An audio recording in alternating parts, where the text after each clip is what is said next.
Hello students,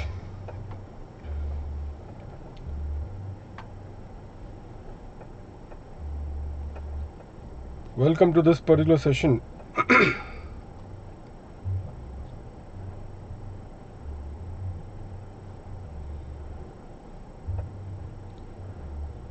So students, एक बार आप सभी लोग कंफर्म करेंगे about this live session. All of you are getting this particular.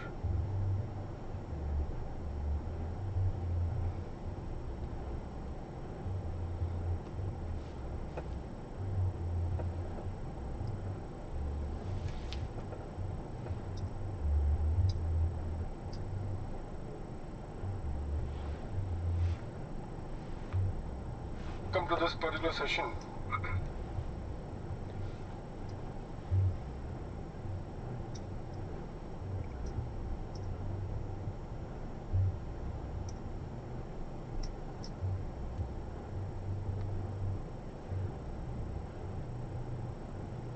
Students, so there was this one particular technical issue था जिसकी वजह से हमने अब एक न्यू लिंक जनरेट कर रखी है और if possible all the students who are there ensure करें कि आप ये नए लिंक की तरफ जो आपको दिया गया है आप लोग उसमें आ जाएं.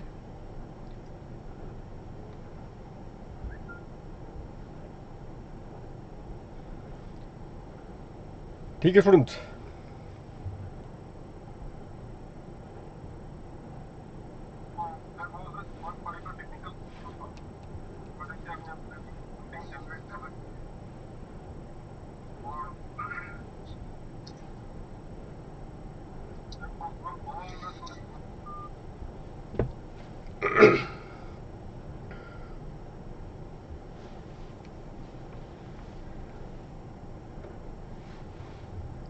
चलो स्टूडेंट्स,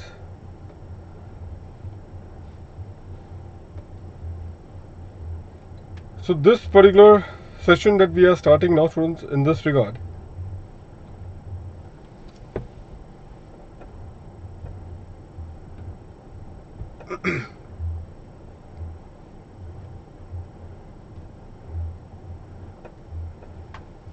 तो पहला सेशन है स्टूडेंट. तो इसमें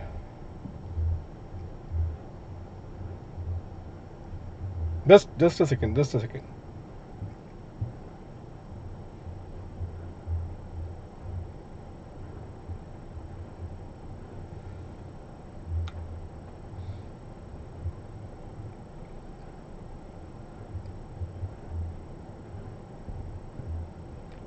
जस्ट क्या है ना स्टूडेंट्स, थोड़ा वेट, बस आप मुझे बस 2 मिनट और दे दीजिएगा ताकि कुछ स्टूडेंट्स हैं जो दूसरे स्ट्रीम पे होंगे तो एक बार उनको कंफर्मेशन में जो मिल जाए then I just start with this. तो बस आप 2 मिनट मैक्सिमम बस दीजिएगा, then we will start with the session.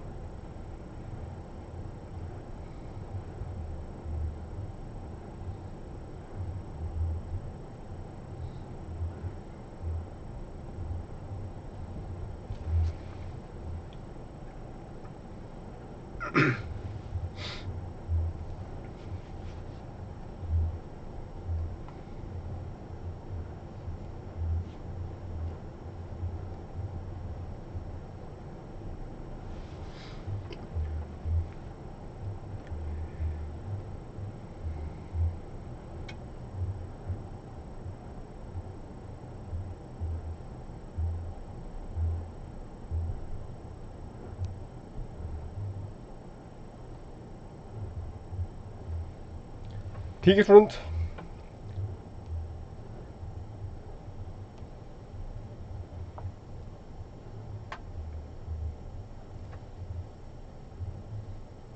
So now let's start in this particular context. Start करते हैं पहला सेशन. इसके कुछ एस्पेक्ट्स होंगे स्टूडेंट्स, पहले बैच के मैं आपको बता दूंगा. तो ये batch primary May 21 and the November 21 attempt. November 21 CA final, DT paper 7.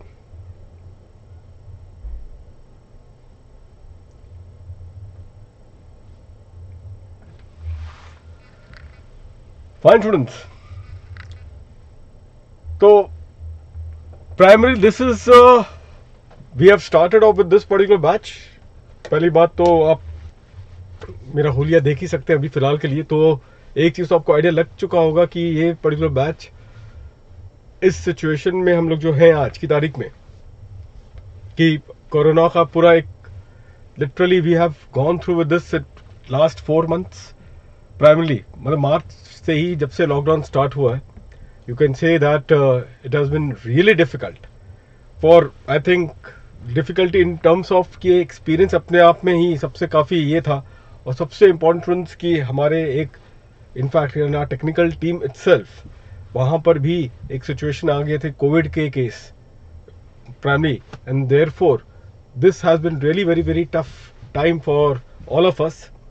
But जैसा ये situation they always say that the show should always go on, and on that particular note we thought of it that चलिए May 21 और November 21 के batches जो होंगे students को definitely एक चीज़ होगा कि जहाँ तक अभी के कुछ आने वाले अटेम्प्ट्स हैं उनको लेके उनको ये सिचुएशन बनी है कि हाँ भाई ये होगा या नहीं होगा, ये तो एक अलग चीज़ हो गई। लेकिन इतना तो है, सबको पता है कि May 21 और November 21 के अटेम्प्ट का तो कोई भी ऐसा नहीं होगा कि भाई उनका कोई पोस्टपोनमेंट होगा, ऐसी कुछ नहीं है, ना कोई इलेक्शन का कोई टाइम आ रहा है। तो डेफिनेटली इन दैट रिगार्ड वो पर्टिकुलर तो अपने शेड्यूल पे ही चल रहा है। तो उसी शेड्यूल को मैच करने के लिए we have started off with this particular the batch in advance. अब स्टूडेंट जहां तक ये जो हिंदी बैच जो हम लोग मैं आपके सामने रख रहा हूँ प्राइमरी, आपको शायद पता होगा कि हम लोग हफ्ते में ये लाइव बैच जो जाएगा, पहले जो 3 लेक्चर्स जो होंगे स्टूडेंट्स, फर्स्ट 3 लेक्चर्स ये होगा इन द यूट्यूब में हम लोग डाल रहे हैं। और फिर उसके बाद we will be starting this particular session, ये हम लोग उसको फिर आपको लाइव पर्टिकुलर बैच का हम लोग जो हमारा सॉफ्टवेयर होगा उसमें हम आपको लेके चलेंगे। और उसमें जो फैसिलिटी स्टूडेंट्स क्या है कि ये आई थिंक सिस्टम जो रिक्वायरमेंट होगी ये लैपटॉप में चलना है बैच, और जो रिक्वायरमेंट है लैपटॉप के जो कॉन्फ़िगरेशन वो आपको हमारी टीम जो डिस्क्रिप्शन बॉक्स में आपको इसका नंबर भी आपको मिल गया होगा, तो वहाँ पे जो सिस्टम कॉन्फ़िगरेशन जो होगा उसके कॉन्टेक्स्ट में आप वहाँ पे पता लगा भी सकते हैं कि एग्जैक्टली क्या है नॉर्मल जो अभी तक के जो लेक्चर्स चलते हैं वैसा। और एक सबसे बड़ी बात होती है, स्टूडेंट्स पूछते हैं कि सर हमारे इंटरनेट के लिए स्पीड की क्या रिक्वायरमेंट होगी। तो स्टूडेंट जहाँ तक नॉर्मल जैसे कि यूट्यूब में अभी आप देख रहे हो लेक्चर, नॉर्मल इंटरनेट पे ही देख रहे हैं, बस वही आपको लगभग वही आपको इंटरनेट की रिक्वायरमेंट लगेगी। कुछ स्टूडेंट्स हैं स्टूडेंट जो जी ड्राइव बैच को ऑप्ट करना चाहते हैं, जो जी ड्राइव बैच के लिए जाएंगे, तो उनके लिए प्राइमरी क्या होगा, हम लोग ये जी ड्राइव वाला जो बैच है प्राइमरी वो बैच हम स्टार्ट करेंगे। कब चालू होगा वो जी ड्राइव वाला जो बैच चालू होगा स्टूडेंट्स, स्टार्ट होगा approximately on 10th of July। 10 जुलाई के बाद हम जी ड्राइव का बैच क्या है मार्केट में लॉन्च कर देंगे। तो वो 10 जुलाई के बाद जी ड्राइव वाला पर्टिकुलर बैच प्राइमरी ये मार्केट में अवेलेबल होगा। लेकिन अभी के लिए जो होगा लाइव बैच का प्राइमरी आपको शेड्यूल दे दिया गया। टाइमिंग स्टूडेंट्स इवनिंग की है, टाइमिंग इवनिंग की होगी। तो this is all about the evening timing, ये होगा आपका। इसमें स्टूडेंट्स का एक मुझे जहाँ तक कुछ रिक्वेस्ट आया है रिकमेंडेशन के रूप समझ के चलें आप। ये रिक्वेस्ट ये है कि स्टूडेंट्स ने ये कहा है कि सर हमारा ऑफिस का कुछ इश्यूज रहेंगे, अभी कुछ सीजन आएगा टैक्स ऑडिट का ये सब चीज़ में, तो भाई ऐसा खतरा है हमारे लिए। तो स्टूडेंट्स ऐसे सारे स्टूडेंट्स के लिए जिसका भी इवनिंग वाला कोई ऐसा हैगा, we are contemplating to shift this timing from 6:15 to 6:45। तो ये 6:15 के बजाय 6:45 6:45 का रखें, ताकि अगर कोई ऐसा ऑफिस का इश्यू अगर आ भी जाता है तो भी बच्चा क्या है कम से कम 6:45 को तो क्या है ये उसको कंसिडर कर लेगा। लेक्चर टोटल लेक्चर्स जो होंगे स्टूडेंट्स, टोटल लेक्चर्स तो मैं आपको ये चीज़ बता दे रहा हूँ यहाँ पे, टोटल लेक्चर्स जो होंगे ये आपके 69 क्लास होंगे अप्रॉक्सीमेटली, 69 क्लासेस अप्रॉक्सीमेटली ये चल रहे हैं। लेक्चर के ड्यूरेशंस जो होंगे, ड्यूरेशन ऑफ द लेक्चर जो है यहाँ पे, the duration of the lecture would be anything between between 2.5 घंटे से 3 आवर्स। इट डिपेंड स्टूडेंट्स, ये उस समय पे सेशन पे क्या चल रहा है वो टॉपिक डिसाइड करेगा कि लेक्चर का ड्यूरेशन क्या आ जाएगा। कभी कभी ये 3 से 3.25 घंटे भी हो सकते हैं, उसके लिए मेंटली आप रेडी रहना, क्योंकि ये डिपेंड करेगा ऑन दैट पर्टिकुलर मोमेंट क्या टॉपिक हम लोग कंसिडर कर रहे हैं, उसके आधार पे we will be taking the things forward. अभी भी बता रहा हूँ, जहां तक अभी के जो 3 लेक्चर्स जो होंगे, आज का मंडे, वेनेसडे और फ्राइडे, ये तो यूट्यूब में जा रहा है, हम इसको 6:15 का ही रखने वाले हैं, ठीक है। लेकिन जैसे स्टूडेंट्स से अगर हमें आता है फीडबैक कि sir because of the office issue 6:45 का प्लीज इसको कर दें, तो we will be in a position to shift that also, not an issue, क्योंकि वैसे भी आपको ये लेक्चर जो अपने घर पे देखने हैं। स्टूडेंट्स, यहाँ पे बुक्स जो होंगी हमारी, टोटल जो बुक्स हैं यहाँ पे मैं आपको बता दूं, ये आपको 5 मॉड्यूल्स मिलेंगे और ये सारे कलरफुल मॉड्यूल हैं। तो कलरफुल किताबें हैं प्राइमरी, और कुल मिला के जो 5 मॉड्यूल है, this 5 modules that you are going to get it would be all amended as per the finance act 2020। Finance act 2020 pass हो चुका है प्राइमरी, तो ये इस particular amendment, these are all amended. साथ ही साथ में स्टूडेंट्स, इसमें आपको ध्यान रखना, जो कुछ नए फीचर्स बता दूं किताब में और क्या क्या मिलेगा। टोटल 150 एग्जिस्टिंग जो पिछले हमारे एडिशन में से इस पर्टिकुलर एडिशन में we are putting 150 extra practical problems. Extra practical problems हम डालने वाले हैं इस पर्टिकुलर मॉड्यूल में। जो पिछले मॉड्यूल से जो इस मॉड्यूल को अगर मुझे कंपेयर करना है, तो 150 एक्स्ट्रा प्रैक्टिकल प्रॉब्लम्स और हम लोग इसके अंदर लोड करने वाले हैं। आप बोलोगे सर 150 मतलब टोटल कितने होंगे, तो पकड़ लीजिएगा 600 पर्टिकुलर प्रैक्टिकल प्रॉब्लम्स आपको किताब के अंदर मिल लेंगे। 600 प्रैक्टिकल प्रॉब्लम। आप बोलोगे 600, ये सोर्स क्या है प्रैक्टिकल का? अधिकतर प्रैक्टिकल प्रॉब्लम आपको पता चलेगा कि ये अपने ही बनाए गए हैं प्राइमरी प्रैक्टिकल प्रॉब्लम में। अगर आप चाहो तो पिछले कोई भी जो बैच के स्टूडेंट्स होंगे उनसे एक बार आप पूछ भी सकते हैं, इस बात को लेके गवाही आपको मिल जाएगी। जैसे कि हमारे MTPs भी रिलीज होते हैं, मॉडल टेस्ट पेपर्स भी हम रिलीज करते हैं। आपको बेहतरीन क्वेश्चन स्टूडेंट्स, जो कि सारे हम क्या बनाते हैं क्वेश्चंस को, अपनी एक रिसर्च टीम है प्राइमरी, और उसमें क्वेश्चंस ड्राफ्ट की जाती है और उसको मॉडिफाई करते हैं विद वीज़ द अमेंडमेंट। कुछ नए नोटिफिकेशन, जो भी अमेंडमेंट होगा, कुछ केस लॉज जो नए हैं, वो सब चीज़ को कैप्चर करके we draft a particular practical problem. तो इसमें जो एग्जिस्टिंग बुक और इस बुक में आपको 150 प्लस जो होगा लास्ट एडिशन और इस एडिशन में 150 एक्स्ट्रा प्रैक्टिकल प्रॉब्लम मिला के अप्रॉक्सीमेटली 600 प्रॉब्लम्स एंड सोल्यूशन ये अल्टीमेटली किया जाएगा। क्लास में डेफिनेटली ये हम लोग गो थ्रू जाने वाले हैं सारे क्वेश्चंस को लेके। तो अच्छा एक प्रैक्टिकल आपका स्टूडेंट्स, डीटी का क्या है, डर क्यों लगता है डीटी से? डीटी का डर स्टूडेंट्स इसके लिए होता है क्योंकि स्टूडेंट्स क्या करते हैं कि डीटी को कन्वेंशनल तरीके से पढ़ते हैं। कन्वेंशनल तरीका मतलब क्या होता है कि वो उनका एप्लीकेशन वाला थॉट रहता नहीं है। डीटी का डर का मेन फैक्टर एक ही है, they don't read the direct tax law on the perspective of application. Application कैसे करेंगे? प्रैक्टिकल प्रॉब्लम्स में आपको अपने आप को आजमाना पड़ेगा, और कोई घिसे पिटे प्रॉब्लम नहीं। क्यों? प्रॉब्लम क्या होता है कि हम लोग पास्ट ईयर के क्वेश्चंस को ही देख के अल्टीमेटली आगे बढ़ जाते हैं और वहीं पे खामियाजा हमें भुगतना पड़ता है। स्टूडेंट्स, पास्ट ईयर का जो क्वेश्चंस है वो आपको एक लिमिटेड कवरेज देता है। आपको जो अभी इतने सारे अमेंडमेंट हुए हैं लास्ट ईयर के भी, इस पर्टिकुलर फाइनेंस एक्ट 2020 में भी, और प्लस अभी आपको पता होगा कि मई में भी क्या हुआ था, ये कोविड को लेके गवर्नमेंट की तरफ से काफी कुछ अमेंडमेंट्स वहां पर भी आई है।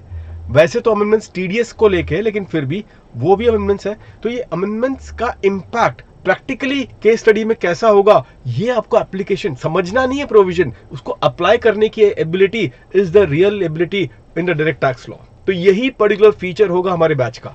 बहुत सारे सिचुएशंस, परम्यूटेशन, कॉम्बिनेशंस के आधार पे पर्टिकुलर क्या होगा, you are going to learn the entire subject throughout the 69 session. उतना तो पक्का है कि आपकी पकड़ बन जाएगी। किताब स्टूडेंट जो होगा ये इस पहले तो 4 लेक्चर के लिए कोई किताब की वैसे जरूरत नहीं पड़ेगी, क्योंकि आपको मुझे बेसिक सेट करना पड़ेगा पूरा का पूरा एक अंडरस्टैंडिंग फंडामेंटल तरीके से। मैं ये अज्यूम भी करके चल रहा वाला हूं, क्योंकि आपका कोई टूटा फूटा ही प्रिपरेशन है IPCC का, मैं ये समझ के चलने वाला हूं। क्योंकि अभी आप क्या बोलोगे, सब तो जग जाहिर है, जब से ये आईपीसीसी में ये जीएसटी आ चुका है या इनडायरेक्ट टैक्स को डीटी के साथ मिला दिया गया है, सारे स्टूडेंट्स क्या करते हैं कि उनका फोकस आईडीटी की तरफ ज्यादा रहता है। आईपीसीसी की मैं बात कर रहा हूं, क्योंकि वहां पर वो मालूम है सिलेबस थोड़ा है, उसमें फोकस करो, थोड़े मार्क्स कमा लो, और फिर उसके बाद क्या है, डीटी में जो मिल गया मिल गया। तब भी वो बच्चे 60+ स्कोर कर जाते हैं, ये मानने वाली बात है। तो इस तरीके से तो पहुंच जाते हैं सीए फाइनल। सीए फाइनल में प्राइमरी फंडामेंटल्स बेस काफी अल्टीमेटली टूटा फूटा रहता है, और इसी वजह से बेहतर ही होगा ये अज्यूम कर लिया जाए कि आप लोगों का जो बेस है वो नहीं है सब्जेक्ट को लेके। So that is one thing that we will make an assumption so far as. तो इसी वजह से मैं काफी फंडामेंटली बेस से आपको लेके जाऊंगा as far the entire subject and your curriculum is concern. Module student, जैसे मैंने बताया अभी आपको, 4 लेक्चर पहले 4 की क्लास के लिए होगा नहीं। डिस्पैचेस जो होंगे वो यही हफ्ते से हम लोग चालू कर देंगे for all the live students जो भी रजिस्टर्ड होंगे, उनको यही हफ्ते से we are going to start dispatching this particular lecture books. जो हम लोग डिस्पैच करते रहेंगे, टाइम टू टाइम आपको ये सारी किताबें मिलती रहेंगी। अभी भी कह रहा हूँ स्टूडेंट्स, जी ड्राइव वाले जो स्टूडेंट्स होंगे, जो जी ड्राइव के लिए ऑप्ट कर रहे हैं और जिन्होंने किया होगा, उनको 10 जुलाई के बाद से क्या है, ये सारे dispatches both of lecture as well as the books, ये 10 जुलाई के बाद से आपको मिलना स्टार्ट होगा। तो ये लिमिटेड, मैं आपको बैच की अंडरस्टैंडिंग आपको बता रहा हूँ स्टूडेंट्स। अभी हमने क्या किया है कि पूरे ये बैच कंप्लीट हो जाने के बाद हमने अपने, क्योंकि आप खुद ही आज मालूम पड़ेगा आपको, जिस लेवल की इंटरलिंकिंग आप सीखोगे, एक प्रोविजन को दूसरे प्रोविजन से कनेक्ट करके आप जो सीखने वाले हो, वो पर्टिकुलर कॉन्टेक्स्ट में मैं रिवीजन अपने बैचेस निकालता हूं। ये रिवीजन बैच जो रेगुलर बैच के स्टूडेंट्स होंगे, वो प्राइमरी वो अप्रोक्सीमेटली 25 आवर्स के कुछ अप्रोक्सीमेटली रिवीजन लेक्चर्स होंगे आपके पूरे 5 मॉड्यूल का। मतलब जिस फ्लो में आपने सीखा है वही फ्लो में आप रिवाइज करेंगे। ये बहुत इंपॉर्टेंट है। रिवीजन भी उसी तरीके से चलनी चाहिए। किस तरीके से चलनी चाहिए? जिस तरीके से आप लोग क्या पढ़ रहे हैं, you are studying your subject. तो ये चीजें चलनी चाहिए इन दिस पर्टिकुलर कॉन्टेक्स्ट। तो यहां पे रिवीजन स्टूडेंट्स हम लोग 5 particular lectures, 25 particular class, 25 hours की टोटल रिवीजन बैच होगी for all this particular 5 modules. ये आपको बोलेंगे सर हमें ये कब से मिलना स्टार्ट हो जाएगा? तो स्टूडेंट्स ये आपको अप्रॉक्सीमेटली जनवरी से हम लोग ये रिवीजन लेक्चर्स प्राइमरी हम लोग प्लान करने वाले हैं for all this particular thing. लेकिन तब तक तो आपने क्या करना है, you have to deal with, you have to kindly deal with this particular part. तो ये चीजें हैं जो कि कुछ चीजें होंगी जो कि आप लोग ध्यान रखें। अब इस कॉन्टेक्स्ट में यहां पे स्टूडेंट्स मैं आपकी कुछ क्वेरीज ले लूंगा। प्राइमरी आप लोग की कुछ क्वेरीज होंगी, तो मैं वो ये क्वेरीज ले लेता हूं इन दिस कॉन्टेक्स्ट, क्योंकि जो अभी स्क्रीन पे मैं मोबाइल ठीक है, यहां पे निकिम मोहसिन ने पूछा सर नवंबर 20 के लिए ज्वाइन कर सकते हैं क्या? निकिम आप मोहसिन ने एक क्वेश्चन पूछा है नवंबर 20 के लिए।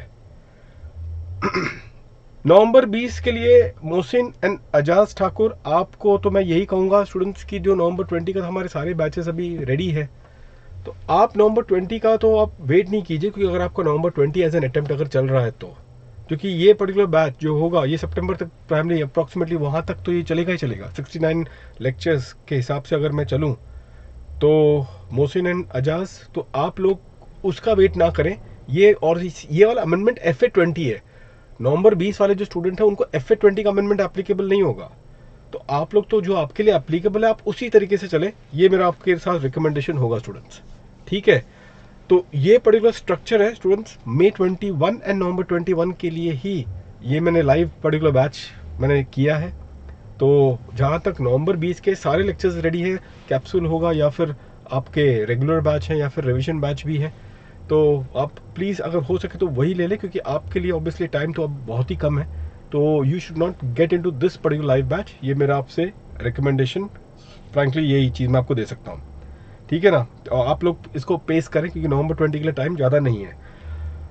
तो स्टूडेंट्स चलिए चालू करते हैं। एनी अदर, अच्छा मैं अभी क्वेरीज, जैसे सर क्वेरीज कैसे लेंगे हम लोग इसमें, तो जो जो लाइव बच्चा है वो तो जैसे आप देख रहे हो ना यूट्यूब के चैटिंग में भी जिस तरीके से आपको अल्टीमेटली क्वेरी का ऑप्शन आता है, आप वैसे क्वेरी अल्टीमेटली पूछ सकते हो। लेकिन आपको जब मैं क्वेश्चन के लिए ओपन करूंगा डायलॉग, तभी आप क्वेरी पूछना स्पेसिफिकली, ठीक है, ताकि क्या होगा कि उस समय पे उसकी लिंक बनी रहेगी, आपको पता चल जाएगा मैं किस तरीके से बैच को ले रहा हूँ। जैसे कि एक लाइव क्लासरूम की एक फीलिंग आपको मुझे दिलवानी है इस लाइव बैच के तहत, ये चीज़ मैं करूँगा। जी ड्राइव के जो बच्चे होंगे जो जी ड्राइव के लिए ऑप्ट करेंगे, जी ड्राइव के जो बच्चे होंगे, जतिन मैं आ रहा हूँ उसके लिए, जी ड्राइव के बच्चे होंगे तो उनके लिए हम अलग से व्हाट्सएप ग्रुप बना देंगे। ऐसा नहीं है कि ये वाले जो लाइव बैच हैं स्टूडेंट्स अभी, उनके कॉन्टेक्स्ट में ये जो लाइव बैच है उनके कॉन्टेक्स्ट में भी एक ग्रुप तो बना ही रहेगा, ऐप में भी बना है, व्हाट्सएप में भी बना है, लेकिन जी ड्राइव के जो स्टूडेंट्स होंगे उनके लिए सिर्फ और सिर्फ व्हाट्सएप ग्रुप का वो जरिया होगा, उसमें आप अपनी क्वेरीज को डाल सकते हैं। जहाँ तक कुछ क्वेश्चंस होंगे स्टूडेंट्स का ये होगा कि sir what about the MCQ part. Jatin मैं आपके क्वेश्चन में आता हूँ, लेकिन शिवम ने पूछा है कि सर एमसीक्यू क्या हम कवर करेंगे? बिल्कुल करेंगे शिवम, और इस बार हम एमसीक्यू को जो कवरेज होगी वो होगी in the form of integrated MCQ. नाम तो सुना ही होगा आप लोगों ने, पता है स्टूडेंट्स इंटीग्रेटेड एमसीक्यू? नहीं, ये एमसीक्यू को हम लोग करेंगे, इंटीग्रेटेड एमसीक्यू करेंगे किसमें? इन आर 5 मॉड्यूल इटसेल्फ। मॉड्यूल के अंदर ही मैं सारे इंटीग्रेटेड एमसीक्यू, जैसे कि क्या होता है, व्हाट इज इंटीग्रेटेड एमसीक्यू। अब स्टूडेंट्स देखो आईसीआई को समझ में आ गया है कि ये जो अभी के एमसीक्यू जो है ना, जो अभी तक का जो एमसीक्यू चल रहा था उसमें बाय हार्टिंग मतलब आपको पता रहना चाहिए, मतलब कि उसके अंदर एक सिचुएशन ये कैसा होता है, कैट का एग्जामिनेशन आपने देखा होगा, कॉमन एंट्रेंस टेस्ट, उसके अंदर क्या होता है कि they actually give a reading comprehension, वो एक अल्टीमेटली आपको रीडिंग कॉम्प्रिहेंशन का कुछ दे देते हैं और उसके बेसिस पे आपको एमसीक्यू, वहां तो वो पूरा कैट एमसीक्यू बेसिस पर ही है। उससे क्या होता है कि केस स्टडी के जरिए एक एप्लीकेशन बनती है, वही सेम पर्टिकुलर फिलॉसफी उन्होंने यहां पे रखा है। अभी तक आईसीआई ने को 4 और 5 इंटीग्रेटेड एमसीक्यू बनाया है, और हम लोग क्या करेंगे primary, we will be making for every particular, अभी कैसा होगा इसके अंदर इंटीग्रेटेड एमसीक्यू में they will try to infuse lot of things in terms of interlinking काफी करेंगे। वही इंटरलिंकिंग मैं क्या करूंगा, जैसे कि पहले 2 मॉड्यूल जैसा कंप्लीट हो जाए तो उसी सेकंड मॉड्यूल के एंड पे मैं पहले 2 मॉड्यूल को लेके इंटीग्रेटेड एमसीक्यू आपके लिए बनाऊंगा। तो we will have that integrated MCQ for the module wise. तो ऑब्वियसली क्या होगा कि आप, ऑब्वियसली मैं ये नहीं प्रोक्लेम करने वाला हूं कि यही आएगा, लेकिन आपको थोड़ा अंदाजा लग जाएगा, प्रैक्टिस आपकी बन जाएगी, आपको ये आइडिया लग जाएगा कि इसको इस तरीके से हैंडल करना चाहिए as far the integrated MCQ is concern. Meet Prajapati MCQ किताब नहीं, इंटीग्रेटेड एमसीक्यू को हम लोग डाल देंगे प्राइमरी इसी पर्टिकुलर कॉन्टेक्स्ट में। Jitin what about the rest of the MTP videos can, Jitin बिल्कुल इस हफ्ते में आप लोग को मिल जाएगा। ये जो आपने जो एमटीपी का मैंने बताया था ना कि लास्ट पर्टिकुलर वीक बहुत डे हमारे लिए ये था, ये हमारे ही पर्टिकुलर टीम में से ही, फैमिली में ही कोविड का केस आया था टेक्निकल टीम में से, तो it was very disturbing in particular last 14 days so for the entire team DSTC के कॉन्टेस्ट में। तो इस वजह से इस पर्टिकुलर हफ्ते में I will just deal with that particular thing what you are asking for the MTP के वीडियोस के कॉन्टेक्स्ट में। कुश ने पूछा है, अब यहाँ पे कुछ क्वेरीज ले लेते स्टार्टिंग में, before now start of with this, तो मैं पहले आपकी कुछ ये क्वेरीज ले लेता हूँ। हाँ शिवम को मैंने उसी तरीके से इंटीग्रेटेड एमसीक्यू प्राइमरी हम प्रैक्टिस करेंगे, लेकिन मैंने कहा ना कि वो इंटरलिंक्ड है। इंटीग्रेटेड क्या, केस स्टडी पूछ के वो काफ़ी पहलू को पकड़ने वाले हैं, तो हम लोग को चैप्टर वाइज नहीं करना है।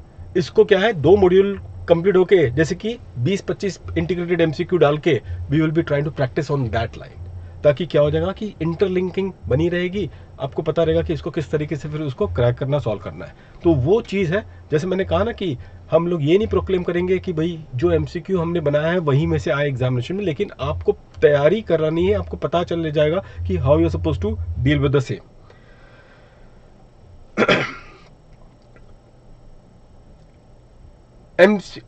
Revision chart primary Pandya Tejas Pandya, revision charts की नहीं होगी यहाँ पे। जो रिवीजन जो होगा ना, एक क्या होता है, मैं पीडीएफ बनाता हूँ रिवीजन का, आपको जो 5 मॉड्यूल के हिसाब से एक पीडीएफ आपको पता चल जाएगा। Don't worry about this, we make a PDF of all the revisionary particular thing. तो एक चार्ट ही मिल होगा पीडीएफ की, वो एक है। उसके कॉन्टेक्स्ट में मैं आपको बता दूंगा कि वो हम लोग इस बार सोच रहे हैं कि इसको प्रिंट करें, और एक नॉमिनल पर्टिकुलर वो जो अभी तक मैं पीडीएफ देता था रिवीजन पीडीएफ देता था, लेकिन इस बार हम लोग सोच रहे हैं कि उसको प्रिंट करके स्टूडेंट्स को एक नॉमिनल कॉस्ट में वो रिलीज कर देंगे. That is something which should be handle, don't worry. वो तो रिवीजन वाला पार्ट मुझ पे छोड़ देना कि इसको किस तरीके से मैं करवाऊंगा. लेकिन अभी तक हमारा ये था, जो हम लोग रिवीजन ये जो 5 मॉड्यूल करवाते थे वो पीडीएफ के थ्रू से करवाते थे. ठीक है, अब वही हम लोग सोच रहे हैं उसको पीडीएफ को प्रिंट करवा दें और स्टूडेंट्स को बाद में वो प्रिंटेड वर्जन एक वो जो भी उसका कॉस्ट टू कॉस्ट वाला रहेगा, क्योंकि ये वैसे भी लेक्चर्स आपको ओपन फॉर्मेट में ही मिलने वाला रिवीजन लेक्चर्स. तो in that regard we will in fact give it you on the cost basis, so that आपको अगर लेना है प्रिंटेड वर्जन तो अकॉर्डिंगली आप प्रिंटेड वर्जन भी ले सकते हैं. ठीक है. So students, in this regard Rishi, so आप 4 days अ वीक अगर है आपका चल रहा है लेक्चर्स, 4 days अ वीक चल रहा है, 69 क्लासेस हैं, तो मेरे हिसाब से ये आपका लेक्चर्स बैच कंप्लीट हो जाएगा primary around in the month of October. तो अक्टूबर के एंड तक we will finish it of this particular batch in this regard. तो आपको 4 days अ वीक के हिसाब से आपको चलना है. Okay, so this is how we are going to deal with the same. Umang revision की ऑडियो क्लिप मिलेगी नहीं, यूट्यूब के लिंक हम लोग निकालते हैं. Umang, we will make the YouTube link of this particular session.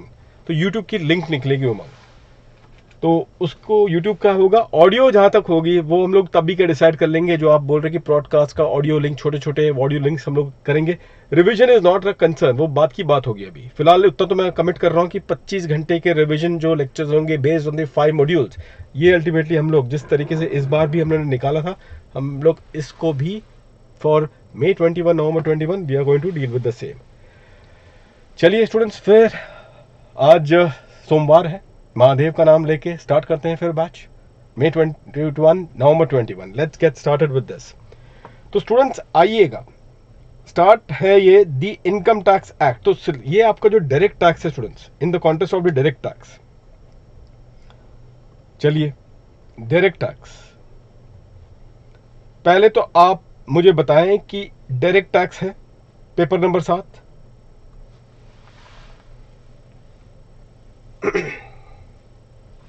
Paper number 7, ठीक है तेजस. प्रिंट वर्जन भी आप लोगों को बैच में बता दी जाएगी, don't worry about the same. Direct tax एक सबसे ब्रीफ स्टूडेंट्स लेता हूं ताकि एक बेसिक आपको अंडरस्टैंडिंग लगने के लिए. What is the difference between direct and indirect taxes. ये आईपीसीसी का भी आपने पहला क्वेश्चन देखा होगा, सीए फाइनल में. चलो इसमें से शुरू कर लेते हैं. डायरेक्ट और इनडायरेक्ट टैक्स में प्राइमरी डिफरेंस क्या है? बेसिक क्वेश्चन है, बस आप जल्दी से बता दो. बिल्कुल मीत, बिल्कुल. We will also be covering right from the very basic, will be looking from that particular angle. जल्दी से अपने आंसर्स को टाइप करना चालू करें. डायरेक्ट और इनडायरेक्ट टैक्स, ये क्वेश्चन सबसे पहला क्वेश्चन आपने आईपीसीसी में भी सुना हुआ था. इसी क्वेश्चन को मैं रिपीट करता हूं फाइनल सीए में भी आप लोग के लिए. जल्दी बताएं स्टूडेंट्स, ऑल ऑफ यू.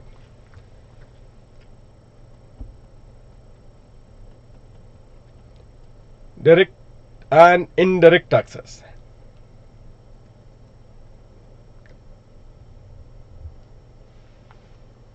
और एक चीज होगा स्टूडेंट्स, यहां पे रेडी रहना. यहां पे जो मैं आपको अगली क्लास में मॉड्यूल का वो स्ट्रक्चर दिखा दूंगा, आप लोगों को बहुत लिखना पड़ेगा. और एक चीज सबसे इंपॉर्टेंट, मैं वाइल यू कीप आंसरिंग, या जो अपना आंसर करना डायरेक्ट और इनडायरेक्ट टैक्स के बीच में, मैं आपको पहला एक सबसे इंपॉर्टेंट चीज बता दूं.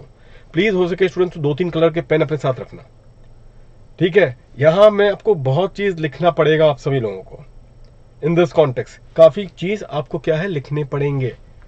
और क्या होता है कि डीटी में आपने रीजन क्या दिया है स्टूडेंट्स, बहुत इंपॉर्टेंट है. मैं आपको जैसे चलता रहेगा ना, आपको खुद पता चल जाएगा लेक्चर्स के टाइम पे what is a basic error और the blunder that the students do. Final answer right है, मार्क्स नहीं मिल रहा है. ये सबसे बड़ा अल्टीमेटली स्टूडेंट्स की दुखदाई, मतलब कि उनकी पीड़ा रहती है कि यार लिख तो रहा हूं, आंसर भी फुल राइट है, लेकिन मुझे मार्क्स उतने मिल नहीं रहे, क्योंकि जो आप रीजन, जो तर्क दे रहे हो वो बराबर बैठ नहीं रहा है. बहुत ही कैजुअल तरीके से आपने क्या उसको रीजनिंग आपने रखी है. मेन जो कंटेंट है वो आपका रह जा रहा है. कीवर्ड स्टूडेंट्स, हर प्रोविजन के जो कीवर्ड्स है, पूरे प्रोविजन बाय हार्ट नहीं करने आपने, बट उसके जो कीवर्ड्स होंगे स्टूडेंट्स, वो कीवर्ड्स आप उसको सब्स्टिट्यूट शायद नहीं कर सकते हो. जरा भी आपने उसको कुछ घुमा दिया या फिर आपने उसको गायब कर दिया तो आपका वो रीजनिंग में वो पैनापन नहीं रहेगा. And that is the reason why it is so important that all of you ensure that आप को जब मैं लिखवाऊंगा तो जैसे मैं अपने कलर चेंज करूंगा, आपने भी उसको कुछ वर्ड्स को लेके कलर चेंज करने हैं। कुछ कीवर्ड्स हैं जिसको आप कॉम्प्रोमाइज कोई प्रोविजन से नहीं कर पाओगे। लिखने का तरीका, लिखने की शैली और लिखने की आदत आपको बनानी पड़ेगी सब्जेक्ट में, जो कि इस पूरे 69 से 70 लेक्चर में मैं बना दूंगा। और ये this will go a very long way for the other subject also, वो चीज की गारंटी मैं दे सकता हूं। खुद ही पता चल जाएगा जिस तरीके से आपने ability to reason, reasoning is the game students. अगर आप ठीक से इसको रीजन नहीं कर पाओगे अपने आंसर्स को, फाइनल आंसर राइट भी अगर हो जाए, मैं आपको अल्टीमेटली पेपर सोल्यूशन का दिखवा दूंगा, नहीं मार्क्स देते हैं वो। मार्क्स देने का प्राइमरी एक ही तरीका है, और तरीका क्या है? How you have reasoned up your answer. This is one thing student that you have to be very careful about it. चलिए, कुछ स्टूडेंट्स ने आंसर दिया है जो मैंने पूछा है आप सब। तो 3 पर्टिकुलर कलर के पेन और एक हाइलाइटर भी लेके चलना, और एक स्टिकी नोट्स, टोटल 5। 3 कलर के पेन आपकी तरफ से, एक हाइलाइटर होगा और एक स्टिकी नोट्स। तो स्टिकी नोट्स में क्या होता है, कभी कभी आपको कुछ समराइजेशन अगर करनी हो, उसको चिपका देना ही वहां पे ठीक रहता है अपने हिसाब से। तो ये चीज पूरे तरह से कोशिश ईमानदार होनी चाहिए, यही चीज स्टूडेंट्स मैं आपके लिए कहूंगा। तो इन दिस रिगार्ड स्टूडेंट, जो आंसर जो आ रहा है कि indirect tax is on goods and services mostly, चलिए ये एक आंसर है। दूसरा कुछ आंसर आया है कि इंसिडेंट्स, जो बर्डन है ऑफ टैक्स क्या है, सेम पर्सन पे है डायरेक्ट टैक्स में। जो इंसिडेंट और जो बर्डन है, this is on the same person. बिल्कुल सही। डिफरेंस एक हमेशा ध्यान रखना, in the context of the reasons, ध्यान से सुनना स्टूडेंट्स इस बात को। डायरेक्ट एंड इनडायरेक्ट टैक्स में, इनडायरेक्ट टैक्स में ध्यान रखेंगे जो इंसिडेंस है प्राइमरी, वो किस पर है? On the consumer. इसी वजह से आपको पता होगा, जीएसटी में भी शायद आपने सुना ही होगा कि जीएसटी एक तरीके से क्या है, consumption based tax, isn't it? तो क्योंकि अपने आप में एक कंजम्पशन बेस्ड टैक्स है, तो कंजम्पशन पे क्या होगा, ये इस पे टैक्स लगता है। तो कंज्यूमर जो है उस पर अल्टीमेटली क्या है, द लेवी या फिर जो चार्ज है वो कंजम्पशन पर है। तो जो यूजर है किसका, गुड्स का और सर्विस का, चार्ज या लेवी उस यूजर पर है। लेकिन गवर्नमेंट क्या करती है, यही इनडायरेक्ट टैक्स कलेक्ट क्या उससे करती है जिस पे इंसिडेंस जाता है, जिस पे लेवी जा रहा है? And answer is no. ये जो लेवी, जो कलेक्शन है, वो किससे हो रही है? From the provider of that goods और सर्विसेज, एज द केस में भी।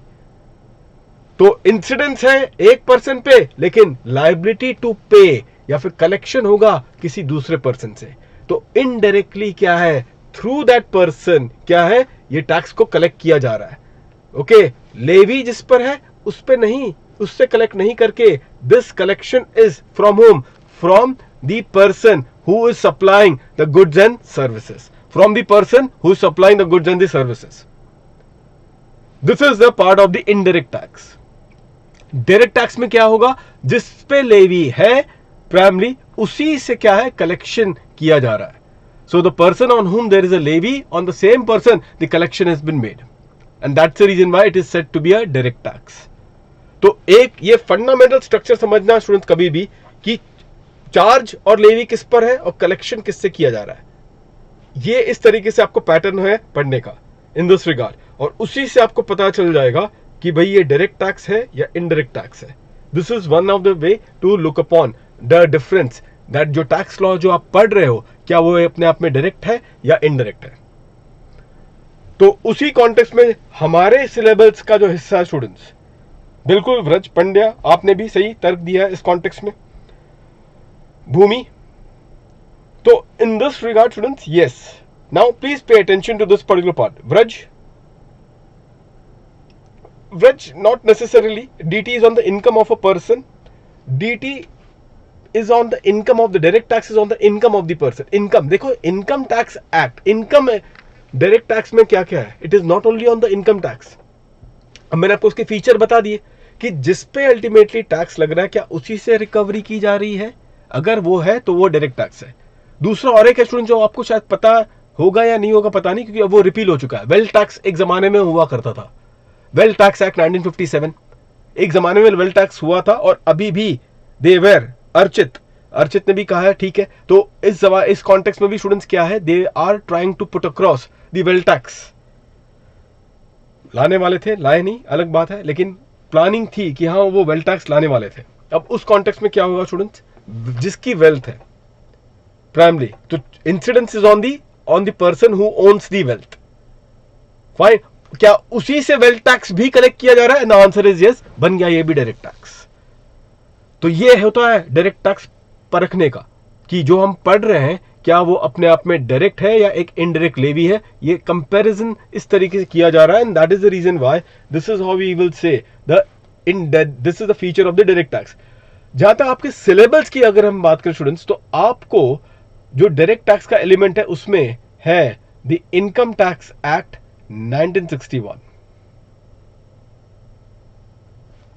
द इनकम टैक्स एक्ट 1961, ये है आपका एक्ट स्टूडेंट्स। तो this is a part and parcel, जैसे मैंने कहा ना, इसके और लिस्ट है यहां पे। एक है, आपने नाम सुना होगा students, equalisation levy. Equalisation levy नाम सुना आप लोग ने, इक्वलाइजेशन लेवी। अब वो भी एक तरीके से डायरेक्ट टैक्स ही है, क्योंकि चार्ज जिस पर्सन पे लगा है इक्वलाइजेशन लेवी पर पे करने का, वही व्यक्ति से क्या है, इसकी रिकवरी की जाती है। बन गया ये भी अपने आप में क्या, डायरेक्ट टैक्स। तो अकॉर्डिंगली स्टूडेंट्स ये ध्यान रखना कि डायरेक्ट टैक्स के बहुत सारे एलिमेंट है, क्योंकि कभी कभी आप स्टूडेंट्स आईपीसीसी में ऐसे गलती कर जाओ, ठीक है, फाइनल सीए में ऐसी गलती बर्दाश्त नहीं की जाएगी। किस टाइप की गलती? आप डायरेक्ट टैक्स और इनकम टैक्स को एक ही जैसे बात करो, नहीं, income tax is an element of direct tax. ये चीज ध्यान रखना आप लोग। Income tax is what, is an element of direct tax. कभी भी इस तरीके से मत उसका उपयोग करना कि भाई ये क्या है, income tax and direct tax primary, ये दोनों को एक तरीके से आपने बात किया है। नहीं, डायरेक्ट टैक्स प्राइमरी वो मैंने उसके फीचर्स बता दिए आपको, ठीक है। उसमें से इनकम टैक्स क्या है, उसका एक क्या भाग है, एक उसका हिस्सा है, लेकिन दोनों ही एक है। ये चीज कभी गलती मत करना इस चीज को पकड़ने के लिए, ठीक है। अच्छा, दूसरी और एक बात सुन, जब मैंने स्टार्ट ही कर दिया, ये एक्ट देख रहे हो आप लोग, इसमें जो ए लेटर कैपिटल में है, A letter is in capital, fine, और ये हमेशा ही कैपिटल में ही रहेगा। ये जो ए लेटर होगा ना, ये कैपिटल में रहेगा। ये चीज, और एक दूसरी बात सबसे एकदम स्टार्टिंग में आपको बता रहा हूं, ये एक्ट पहले सेंटेंस में आ जाए, पहला वर्ड बने सेंटेंस का, बीच में आए या फिर लास्ट में आए, doesn't matter. Act means a law, ये नाउन है, और इस वजह से कभी भी ऐसा मत लिख देना इसको, एक्ट को स्मॉल लेटर्स में। जैसा एग्जामिनर ने एक्ट को देखा स्मॉल लेटर में, आपने कितना भी अच्छा आंसर लिखा हो स्टूडेंट्स, बाकी को लेके बोलता ना कि it is a put off, आपने बाकी कितनी भी ब्यूटिफिकेशन करने की कोशिश की होगी अपने आंसर्स को लेके, उन्होंने जरा भी देख लिया कि ये एक्ट को कैपिटल के बजाय उन्होंने स्मॉल लेटर में लिख दिया है, समझ जाना यहां पर ही गेम खत्म होने वाली है आपकी। मार्क्स वो उसके छूटेंगे नहीं है, हाथ से मार्क्स माने छूटेंगे नहीं। ये कुछ एरर्स हैं जो कि अल्टीमेटली ये कह रहे हैं। एग्जामिनेशन में स्टूडेंट्स, मैं आपको एक चीज बताता हूं, ध्यान से सुनना।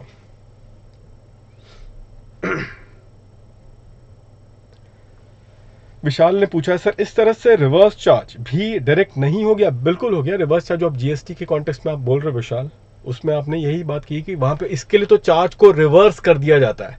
मतलब रिवर्स क्यों? अदरवाइज ये एक्ट में क्या है प्राइमरी, कि जिस पे लेवी है उसी से कलेक्ट करवाना है, isn't it? लेकिन कुछ केस में चार्ज को रिवर्स करवा दिया जाता है, जहां पे जो इंसिडेंस बेयर करता है उसी से रिवर्स चार्ज में क्या होता है, वो कलेक्ट किया जाता है। तो हाँ, उस कॉन्टेक्स्ट में जहां जहां रिवर्स चार्ज मैकेनिज्म लगा है, और जहां जहां आपने यूजर से, जो यूज कर रहा है गुड्स को या सर्विस को, उसी से आपने अगर कलेक्शन किया है, वो एक अपने आप में क्या बन जाएगा, एज एन एक्सेप्शन। और वो एक्सेप्शन डेफिनेटली उसका फेमिलियरिटी डायरेक्ट टैक्स से मिलना स्टार्ट हो जाएगा। Very true. अब स्टूडेंट्स पॉइंट ध्यान से सुननेगा आप सभी लोग। द इनकम टैक्स एक्ट, अभी आपको क्या सेक्शन, एक स्टूडेंट्स का और एक क्वेश्चन आता रहता है, ये भी पॉइंट लेके, जो काफी स्टूडेंट्स पूछते हैं, सर सेक्शन क्या करें, नंबरिंग क्या बाय हार्ट करना है? बिल्कुल करना है, नंबर आपको याद रखने ही पड़ेंगे। अब बोलो ये कैसे भाई, बहुत लोग तो बोलते हैं कि नंबर बाय, वो बहुत लोग छोड़ दो स्टूडेंट्स। देखना यहाँ पे स्टूडेंट, कंपटीशन एक अलग लेवल पर है, आप नहीं करते रहेंगे, कोई और कर रहा है। पहले दिन के लेक्चर में प्राइमरी मैं तो यही करूंगा, we have to aim at perfection, we will aim at perfection. और अगर हम मिस भी कर जाते हैं, एक्सीलेंस तो हाथ में आ जाएगी। लेकिन पहले से हमने ये तय कर लिया कि नहीं सेक्शन नंबरिंग नहीं करेंगे, केस लॉ का नाम याद नहीं करेंगे, ये सब चीज़ नहीं, मैं तो आपको फोर्स करता रहूंगा, बीच बीच में हम लोग रिपीट करते रहेंगे इस चीज़ को लेके, भाई कौन सा सेक्शन नंबर था, वो कौन से केस लॉ अल्टीमेटली थे, all that would be a part and parcel of our discussion. क्योंकि अगर आप नहीं लिख रहे हो, कोई और लिख रहा है, हाँ यहां पर एंड में आते आते होगा कि हाँ सर कंफ्यूजन आ रहा है लिखने के टाइम पे, वो 43B था या 40A था, यहां पे कंफ्यूजन, जहां पे भी कंफ्यूजन हो वहां पे अवॉइड करें। लेकिन कोशिश, मैंने क्या बोला आपको स्टार्टिंग में ही, कोशिश आपकी ईमानदार होनी चाहिए, and you have to literally put that particular effort students, and therefore 90% भी अगर अपने अपने आंसर में लिख दिया सेक्शन नंबर और उसका जो की कंटेंट है उस सेक्शन का, सारा नहीं वर्बेटिम को बाहर नहीं करना है हमने प्राइमरी, लेकिन जो की कंटेंट है अगर वो हमने लिख लिया, अपना पर्पस सर्व हो जाएगा, and that exactly what will be fetching you good marks in the direct tax. It's a very high scoring paper student, अपने ही स्टूडेंट है 94 उसने स्कोर किया, मे 2013 बैच का स्टूडेंट है Mohit Bhandari, so he has scored 94 marks, that is exceptional. और जहाँ तक मैं आपको बताऊंगा एज वी प्रोसीड फॉरवर्ड, मेरे बॉस जो थे ईवाई में Pranav Sahta, he have scored 99 in direct tax law. वैसे मैं भी 77 मार्क्स अपने टाइम में स्कोर कर चुका था, लेकिन अब वो छोड़ दीजिए, उसके पीछे एक अच्छी खासी कहानी थी, वो मैं आपको बाद में बताऊंगा कभी थोड़ी टाइम के बाद। अभी आ जाओ स्टूडेंट्स इस कॉन्टेक्स्ट में, अब आप बोलोगे sir the income tax act 1961, जैसे कि हम लोग लिखते हैं सेक्शन 24 से ऑफ हाउस प्रॉपर्टी का होगा, से section 24 of the income tax act, of the income tax act 1961, ठीक है। अब ये जब आपने पहले अपने आंसर में सबसे पहला आंसर स्टूडेंट, सबसे पहला आंसर आपने उसका लिखा है, आप ब्रैकेट में हमेशा बाद में लिखेंगे, देखो लिखने का तरीका मैं आपको कुछ थोड़ा बता रहा हूं before now we start in this case, थोड़े कुछ बेसिक सेम पॉइंट ये चीज को लेके आप कैसे लिखोगे in the bracket, hereinafter, hereinafter referred as what, referred as an act, मतलब कि अब आगे हमारे सारे आंसर्स में हम उसको किस तरीके से संबोधित करेंगे, एज एन एक्ट। तो अब बताओ अगले आंसर से क्या लिखना है आपने, सेक्शन 27 से फॉर एग्जांपल, या section 28 of the act, of the act, लेकिन ए क्या होगा कैपिटल में, बस ऐसा लिखते रहेंगे, इस तरीके से आप लोग आगे बढ़ोगे हर आंसर का। और यही तरीका आप लोग को अपनाना है अपने दूसरे पेपर्स, लीगल पेपर्स के लिए भी। तो क्योंकि हमें स्टार्ट करना इनकम टैक्स एक्ट 1961, तो मैं अपने लेक्चर्स में आपको क्या कहूंगा, 43B ऑफ द एक्ट, बार बार नहीं कहूंगा मैं भी ultimately 43B of the income tax act, नहीं 43B ऑफ द एक्ट, यही तरीके से मैं क्या करने वाला हूं, इसको एड्रेस करूंगा। तो आपको समझ जाना चाहिए कि ऐसा आपको लिखना ही है प्राइमरी, लेकिन लिखने के पहले अपने आंसर्स में आपको ये चीज टिप्पणी दे देनी है कि आगे के आंसर से मैं इसको पूरा नहीं लिखूंगा, मैं उसको इस तरीके से संबोधित करूंगा कि ये hereinafter it is referred as an act. चलिए अब स्टार्ट करते हैं अपनी कहानी जर्नी को। इनकम टैक्स लॉ या कोई भी टैक्सेशन लॉ को अगर आपने पढ़ना है, बताइए पहला सेक्शन, डेफिनेशन को छोड़ के, डेफिनेशन स्टूडेंट्स जब पढ़ते हैं ना तो उसका एक तरीका होता है, पहला सेक्शन बताइए एक टैक्स लॉ में आपको कौन सा सेक्शन को हिट करना चाहिए, which is the section that you need to hit upon, बताइए वो पहला सेक्शन, कोई भी टैक्स लॉ पढ़े आप, पहला सेक्शन क्या होगा। डेफिनेशन को हटा दो, अभी डेफिनेशन मत बोलना, बता दो जल्दी से, स्टूडेंट्स अपने आंसर देने की पूरी कोशिश करेंगे। अब स्टार्ट हो जाओ स्टूडेंट्स।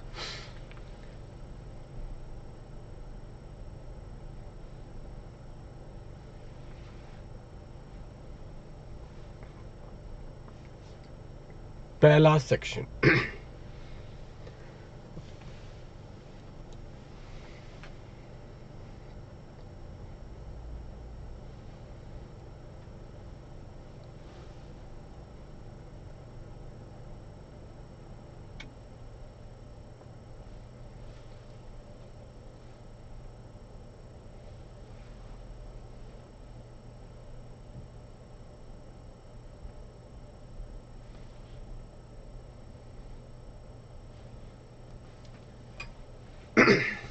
ऋषि हरिओम,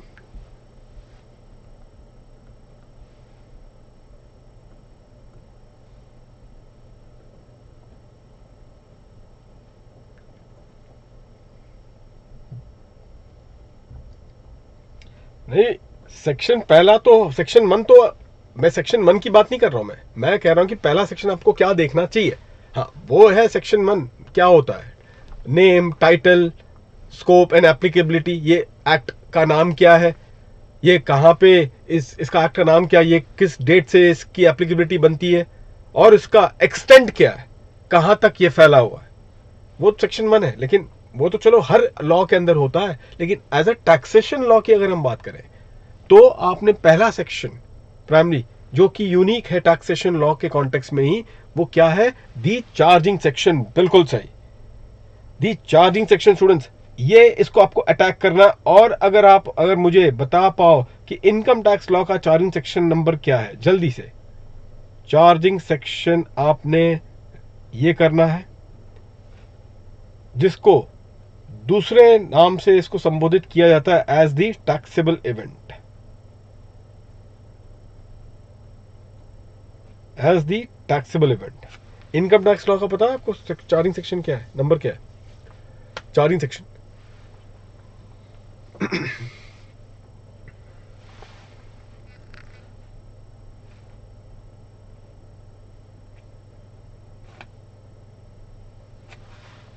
बहुत खूब, पंकज, अक्षात, सिद्धांत, कृष, दर्शल, संचित।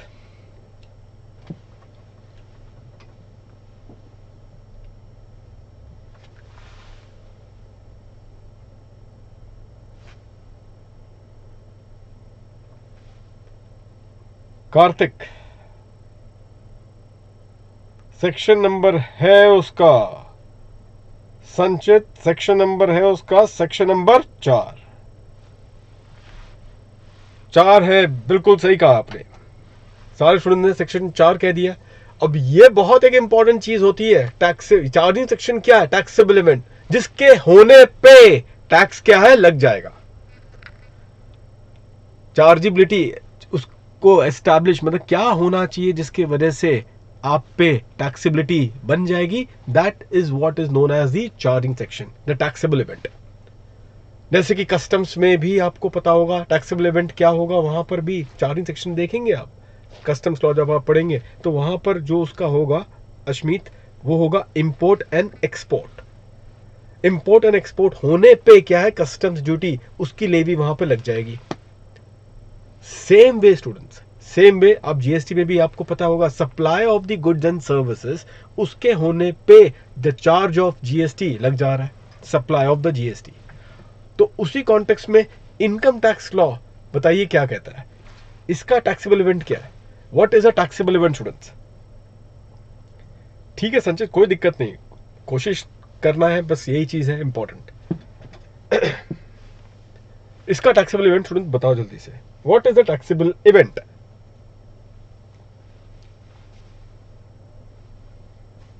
जो लोग जी ड्राइव के बच्चे भी होंगे वो भी अपने दिमाग में प्रोसेसिंग चलती रहनी चाहिए, ठीक है, ताकि पता तो चले कि ये आपको उस समय पे कि जो आप सोच रहे हो क्या वही चीज है या नहीं।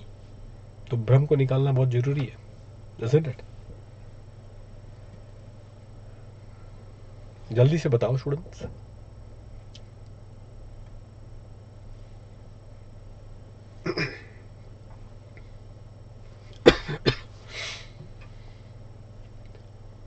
क्या होने पे इनकम टैक्स लग जाएगा?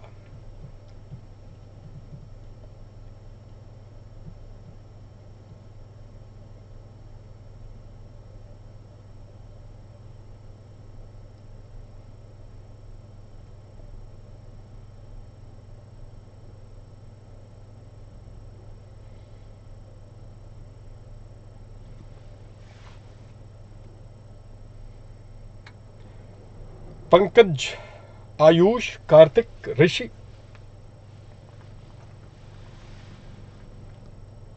और ओवरवेलमिंगली रुझान सामने आ रहे हैं। ओवरवेलमिंगली जो आंसर आ रहा है स्टूडेंट्स लोगों का, वो है इनकम के होने पे इनकम टैक्स लग जाएगा, इनकम के होने पे इनकम टैक्स की चार्जेबिलिटी बन जाएगी। सही कह रहे हैं स्टूडेंट्स, नितेश, संचित, देखते हैं स्टूडेंट सेक्शन 4 क्या कहता है। मैं अभी फिलहाल आपको बहुत ही एक सिंप्लीफाई लैंग्वेज में आपको करवाऊंगा, लेकिन ध्यान रखना हमें एक्ट के लैंग्वेज को भी पकड़ना है। लेकिन अभी के लिए जैसे कि पहले 3-4 लेक्चर जैसे मैंने कहा ना, मुझे आपको बेस स्ट्रक्चर ढांचा रखना है, उसके बाद हमें एक्ट के लैंग्वेज को भी बाद में पकड़ना चालू करना पड़ेगा। और देखना आप किस तरीके से फिर मैं आईसीडीएस को कनेक्ट करूंगा। नाम तो सुना होगा आपने आईसीडीएस का, इनकम कंपटीशन डिस्क्लोजर स्टैंडर्ड। ये हम लोग इसको लिंकिंग, जिस तरीके से मैं कहता हूँ ना आपको, जो इंटरलिंकिंग एक तरीका होता है आईसीडीएस को, प्राइमरी इसको लिंक किया कैसे किया जाता है पढ़ने के टाइम पे, वो चीज़ आप लोग सीखेंगे और आप में एक मनोबल बढ़ेगा और एक मजबूती आपको मिलेगी किस तरीके से हम लोग इस चीज़ को कनेक्ट करने वाले हैं। आप देखते रहना, लेकिन फिलहाल के लिए बेस बनाना जरूरी है। तो अभी मैं सिंप्लीफाई बताता हूँ मिलन आप सभी लोगों को। सिंप्लीफाई लैंग्वेज में सेक्शन 4 क्या कहता है। ये कहते हैं सेक्शन 4, आप नोट करना चालू करोगे students, all of you will start taking a note of this. The total income, तो चार्जेबिलिटी जो है स्टूडेंट्स किस पर है, the total income of a person for a previous year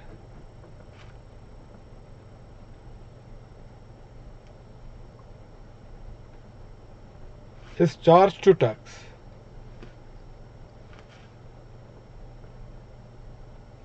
in the next following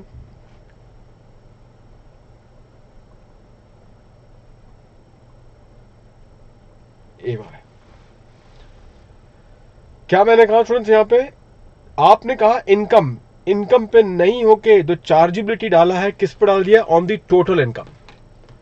पूरा का पूरा जो गेम है students, as far as income tax act is concern, यहाँ पे जो पूरा जो गेम है वो किस पर है, it is not on the income that the chargeability is attracted, but it is on the total income of a person for a previous year is charge to tax in the next following AY। और यही चीज को decode करना है आप लोग, बहुत आप ध्यान से देखेंगे स्टूडेंट्स। देखो कैसे कैसे आप देखो, डिस्कशन एकदम गंभीर हो जाएगा। इनकम जो है ना स्टूडेंट, ध्यान से सुनना, जो आपने कहा था इनकम जो है वो क्या है, it is transaction base. It is what, transaction based हो जाता है जब आप इनकम पे क्या है टैक्स की बात अगर करते हो। लेकिन जब भी अगर इस पे प्रीफिक्स लग जाए किसका, टोटल इनकम का, तो फिर वो ट्रांजैक्शन से हटके बन जाएगा period base. It's a period base levy, it's a period base levy. और ये जो पीरियड है वो कुछ भी हो सकता है, महीना, अ क्वार्टर, 6 मंथ्स और अ ईयर। तो as far as income tax law is concern, इन्होंने टोटलिंग आपको करना है। बताएं टोटलिंग जो करेंगे वो किस पीरियड के लिए करेंगे, क्या 1 महीना, क्वार्टर, 6 मंथ्स या फिर 1 साल, एंड दैट इज 1 ईयर। और वो 1 साल क्या होगा, the financial year. Financial year की बात हो रही है क्योंकि प्रीवियस ईयर को भी डिफाइन किया गया है ये, लेकिन डेफिनेशन सेक्शन 3 है उसका। अभी मैं फिलहाल वो डेफिनेशन को छेड़ना नहीं चाहूंगा, टाइम आएगा उसका भी, तो मैं आपको तभी सेक्शन 3 का डेफिनेशन बताऊंगा, लेकिन उसका टाइम अभी फिलहाल नहीं है। देखो और एक चीज मैं आपको बता दूं student, before we can proceed further, जहां तक डेफिनेशन जो पढ़ना होता है ना, वो कॉन्टेक्चुअली पढ़ा जाए जितना, उतना आपके दिमाग में उसका वो बैठ जाता है। अगर हम उसको कॉन्टेक्चुअली पढ़े तो जब वो समय आता है, जब डिस्कशन होती है, उस समय पे उसको अगर अल्टीमेट पकड़ना है तब जाके दिमाग में वो बैठता है। ये नहीं कि स्टार्टिंग में पूरा डेफिनेशन पढ़ लिया आपने, वो कुछ नहीं पढ़ने पड़ेगा आपको, वो दिमाग में कुछ भी रिटेन भी नहीं रहेगा। And therefore the way to remember the definition is to always read the definition in the contextual manner. तो वो एक तरीका है, पैटर्न है, वो मैं इस वजह से डेफिनेशन को टाइम टू टाइम में खींचता रहूंगा। तो आपने कहा स्टूडेंट्स इनकम, लेकिन मैंने बोला कि इनकम अगर है तो मैं तो भाई एक एक ट्रांजैक्शन में, आज मैंने गुड्स खरीदा, बेचा, तो वहां तो इनकम अल्टीमेटली बन जाएगी। लेकिन क्या हर ट्रांजैक्शन पे मुझे क्या है टैक्स लगता है, and the answer is no. मुझे हर ट्रांजैक्शन पे टैक्स नहीं मुझे पे करना है, मुझे पे करना है पीरियड को। और इसी वजह से वो पीरियड क्या है प्राइमरी, और उसी पीरियड के कॉन्टेक्स्ट में हमारी जो चार्जेबिलिटी जो बेस है वो इनकम नहीं होके वो में हमारी बेस बताइए क्या बन गई है, टोटल इनकम। अब क्योंकि टोटलिंग करनी है तो टोटलिंग किसी एक पीरियड का होगा, और वो पीरियड इस कॉन्टेक्स्ट में बताइए क्या है, it is a previous year. And previous year as I told you is nothing but a financial year. अब आप मुझे बताओ स्टूडेंट्स, व्हाट इज, ध्यान तो सुनना, मेरा क्वेश्चन को एकदम ध्यान से सुनेंगे आप लोग।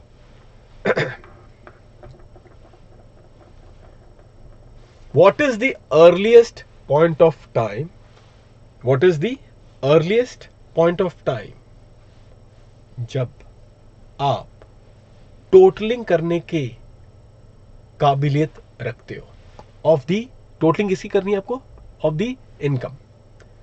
तो what is the earliest point of time जबकि आप टोटलिंग कर सकते हो किसकी, of the income. Earliest point of time आपको चलो एक केस स्टडी के रूप में बता रहा हूं, जो प्रीवियस ईयर आप सभी लोगों का स्टूडेंट्स है। आप लोग का प्रीवियस ईयर क्या है, प्रीवियस ईयर आपका है 20-21,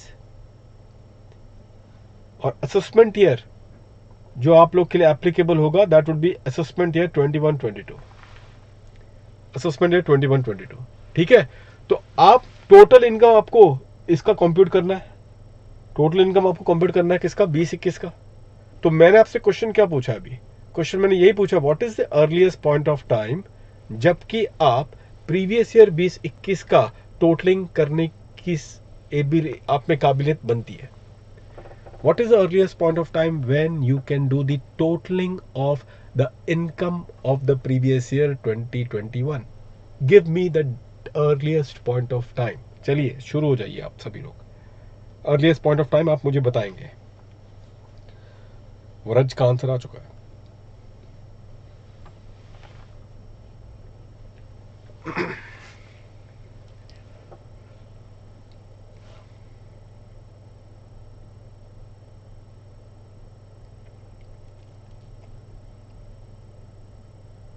विशाल,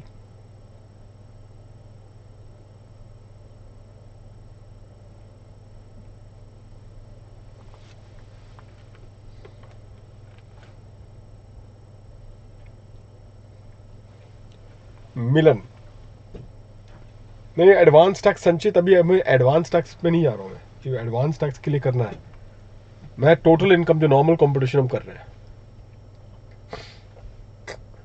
कार्तिक, दर्शल, अक्षर, अश्मीत, भूमि,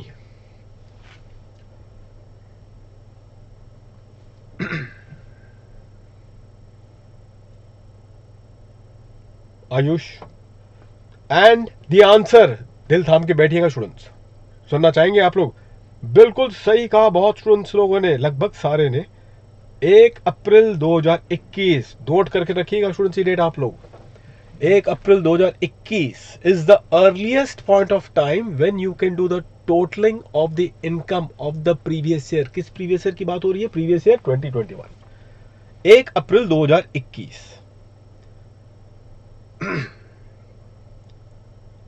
तो उस कॉन्टेक्स्ट में 1 अप्रैल 2021 के कॉन्टेक्स्ट में वो है आपका अर्लीस्ट पॉइंट ऑफ टाइम। अब जैसे कि इन्होंने, एक स्टूडेंट ने कहा था 31 मार्च, तो मिलन वो 31 मार्च को भी तो आप इनकम कमाते होंगे, तो कमाई तो उस दिन भी चल रही होगी।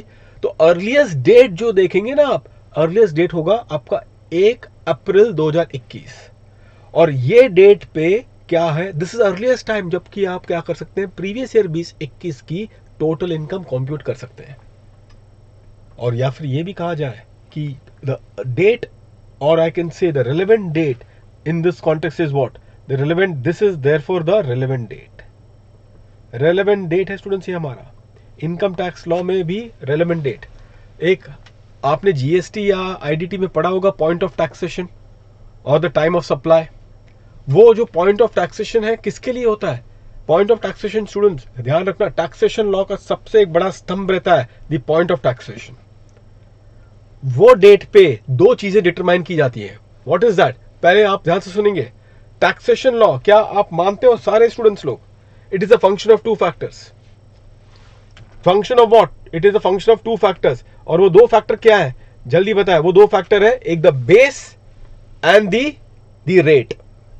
उसका एक बेस है एंड द रेट। जैसे कि आईडीटी में आप देखोगे the base is the value of supply, value निकालना है आपने, और उसी वैल्यू पे आपको अप्लाई कर देना है the applicable rate of tax, जिससे आपको मिल जाएगा द जीएसटी अमाउंट। तो एक बेस है which is the value and the उस पे आपने अप्लाई क्या करना है, रेट, द एप्लीकेबल रेट, जिससे आपको क्या है जीएसटी की अमाउंट मिल जाएगी। उसी तरीके से स्टूडेंट्स, उसी तरीके से इनकम टैक्स लॉ में भी सेम ढांचा। हर टैक्सेशन लॉ आप मैक्रो, आपका एकदम थॉट प्रोसेस एकदम क्लियर होना चाहिए। उसमें भी अगर आप देखोगे इनकम टैक्स लॉ में बेस होगा आपका टोटल इनकम, और उसके ऊपर उसके रेट आपको अप्लाई कर देना है, और उससे आपको क्या मिलेगा, आपको मिल जाएगा प्राइमरीली आपको मिल जाएगा द इनकम टैक्स लायबिलिटी। तो कहने का मतलब ये है, ये इनकम टैक्स जो आपका है उसको आपको फ्रीज करना है, ठीक है। तो आपने वो इनकम टैक्स अमाउंट को फ्रीज करना है as per what, as per the law which is applicable, the law which is enforceable as on a particular date. और वो डेट कौन सा है, 1 अप्रैल 2021। तो अगर मुझे एक इनकम टैक्स कैलकुलेट करना है जिसके लिए मुझे दो चीजों की आवश्यकता होगी, और वो दो चीजें क्या है, एक है आपका टोटल इनकम और दूसरा आपका द रेट ऑफ टैक्स। तो मुझे पहली बात मैंने क्या कहा आपको, मुझे ये इनकम टैक्स कैलकुलेट करने के लिए ये दो चीजें चाहिए, the factors which is nothing but the total income, और उस टोटल इनकम पे मैं अप्लाई करूंगा, क्या अप्लाई करूंगा, the applicable rate of tax. ये दोनों जो चीजें हैं ये मुझे किस डेट का मुझे पता लगाना पड़ेगा, for which date this particular total income as well as the rate of tax should be determined, it should be on the date of 1 April 2021। और यही वजह है स्टूडेंट, ध्यान से सुनना, जो भी लॉ एप्लीकेबल होगा किस डेट पे, एज ऑन 1 अप्रैल 2021, उसी लॉ के मुताबिक क्या है, total income and the rate of tax क्या है, ये प्राइमरी डिटरमाइन किया जाएगा, और उससे फिर फाइनली आपको क्या मिलेगा, the income tax liability. Again I am repeating, the law which is applicable as on the 1st of April of the relevant assessment year, on the basis of that law you will determine two things, and those two things are, one, the total income, and second is the applicable rate of tax. इसी वजह से students notice करेंगे आप सभी लोग, amendment जब हम लोग करेंगे ना, जब अमेंडमेंट करेंगे, नोटिस करना, फाइनेंस एक्ट 2020 का अमेंडमेंट अगर आप एज ए रैंडमली भी अगर आप देखना चालू करोगे ना, आपको पता चलेगा with effect from finance act 2020 के अमेंडमेंट, रैंडमली भी आपको मैं दिखवा भी सकता हूं, तो वहां पे आपको पता चलेगा विथ इफेक्ट फ्रॉम लिखा जाता है, क्या लिखा जाएगा, विथ इफेक्ट फ्रॉम 1 अप्रैल 2021। ऐसा इसका मतलब क्या है, with effect from 1 April 2021, what does it imply, इसका मतलब है कि ये कानून जो है ये एनफोर्सेबल होगा कब से, 1 अप्रैल 2021 से। और अभी भी मैंने आपसे क्या बात कही कि जो भी कानून है which is enforceable as on 1 April 2021, उसी कानून के हिसाब से दो चीजें, दो फैक्टर्स आपको डिटरमाइन करनी है। बताइए वो दो फैक्टर्स क्या है, वो दो फैक्टर्स है, पहला टोटल इनकम और दूसरा है द रेट ऑफ टैक्स, क्योंकि उसी के वजह से आपको क्या मिलेगा, योर इनकम टैक्स लायबिलिटी का कैलकुलेशन।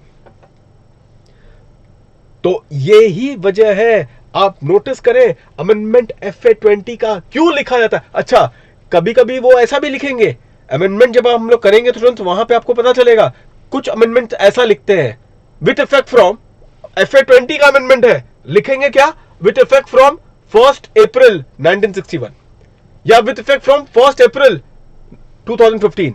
अमेंडमेंट कहां का है, अमेंडमेंट है ये है FA 20 का, और क्या लिखा है, विथ इफेक्ट फ्रॉम ये लागू कब से किया जा रहा है, 1 अप्रैल 2015। इस टाइप के अमेंडमेंट को क्या बोला जाएगा, इस टाइप के अमेंडमेंट को हम क्या बोलेंगे, जल्दी बताओ, what is that we are going to say so far as this amendment is concern, इस टाइप के अमेंडमेंट को क्या कहा जाएगा।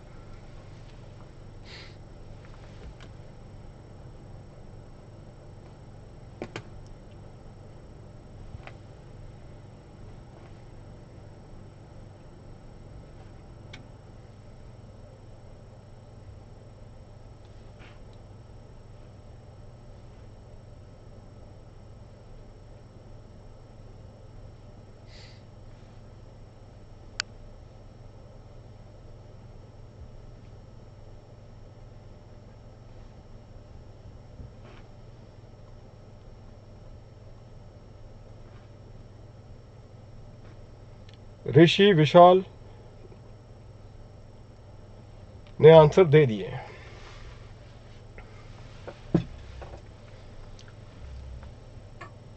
शिवम, पंड्या, मिलन, कार्तिक।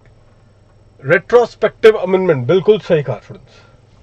ये चीजें हैं ना आपको पकड़नी पड़ेगी स्टूडेंट्स, ये सारे कॉन्टेक्स्ट में, क्योंकि अमेंडमेंट आपके एग्जामिनेशन का एक बहुत ही क्रिटिकल एरिया बनता है। बहुत लोग तो वो अमेंडमेंट लिख देंगे, आप अगर जब हम लोग पढ़ेंगे भी तो कुछ अमेंडमेंट पे गौर करेंगे कि देखो हर पे नहीं, मैं आपको बताता रहूंगा कि देखो ये अमेंडमेंट क्या है, रेट्रोस्पेक्टिव हुआ है। ठीक है, तो आपको ये चीज पता रहनी चाहिए कि ठीक है रेट्रोस्पेक्टिव हम किसको पहले बोलेंगे, तो पहले हमें नॉर्मली प्रोस्पेक्टिव अमेंडमेंट का मतलब समझना है। प्रोस्पेक्टिव मतलब कि ये एनफोर्सेबल होगा, ये एप्लीकेबल ए बाय से, तो प्रोस्पेक्टिव का मतलब है आने वाले टाइम से ये एप्लीकेबल है। रेट्रोस्पेक्टिव बैकडेटेड है जा रहा है। तो प्रोस्पेक्टिव का मतलब क्या है, जो मैंने आपको एग्जांपल दिया हूं कि एक प्रीवियस ईयर 2021 का जो इनकम हमें अर्लीस्ट पॉइंट ऑफ टाइम में कंप्यूट करना है 1 अप्रैल 2021 को, तो उस डेट पे 1 अप्रैल 2021 को जो भी लॉ एप्लीकेबल होगा, एनफोर्सेबल होगा for the purpose of computation of total income and for the purpose of determination of rate of tax, उसी के हिसाब से क्या है ये दोनों फैक्टर्स को कैलकुलेट या कंप्यूट किया जाएगा। उससे आपको क्या मिल जाएगा, the income tax amount, isn't it. तो इसी वजह से जो अमेंडमेंट FA20 में किए गए और उन अमेंडमेंट पे ये बताया गया कि this law is applicable with effect from 1 April 2021, तो समझ जाना कि ये प्रोस्पेक्टिव अमेंडमेंट है। ये 1 अप्रैल 2021 को वो क्या कर रहे हैं, नोटिफाई कर रहे हैं कि ये उस डेट से क्या है, ये कानून एनफोर्सेबल होगा, तो ये प्रोस्पेक्टिव होगा। लेकिन अगर आपने देखा FA20 के अमेंडमेंट पे, अगर वो कोई इस डेट के बजाय बैक डेटेड अल्टीमेटली कोई डेट को खींच रहे हैं, तो समझ जाना कि वो पर्टिकुलर डेट क्या होगा, रेट्रोस्पेक्टिव। उसके इंप्लीकेशंस क्या है, रेट्रोस्पेक्टिव अमेंडमेंट के इंप्लीकेशंस क्या है, वो हम बाद में देखेंगे। लेकिन अभी के लिए ये फर्क पकड़ में आना चाहिए, what is prospective and what is retrospective. ये फंडामेंटल डिफरेंस है, ये चीज आपको पकड़ में आना चाहिए दोनों के बीच में। तो हमें इस डेट का कानून, इस डेट पे जो भी कानून एनफोर्सेबल होगा, जिसको हम कहेंगे रेलेवेंट डेट, उस कानून के मुताबिक इनकम टैक्स हमें कैलकुलेट करना है। इनकम टैक्स के लिए 2 चीजें जरूरी होंगी। क्या है वो 2 चीजें, पहला है टोटल इनकम प्रियंका, और दूसरा है क्या, रेट ऑफ टैक्स। ये जो है ना स्टूडेंट्स, इसको मैंने क्या बोला है मेरे पूरे डिस्कशन में, इसको मैंने क्या बोला है, ये है मेरा, इसको अगर मैं डायग्रामेटिकली यहां पे बनाऊं स्टूडेंट, यहां पे एक बार देखना, मैं इसको डायग्रामेटिकली मैं बना रहा हूं, तो इसको मैंने कहा है मेरा the taxable base. This is what I have referred this to be a taxable base. तो ये आपका है टोटल इनकम, ये बेस है, इसको बोलते हैं टैक्स बेस।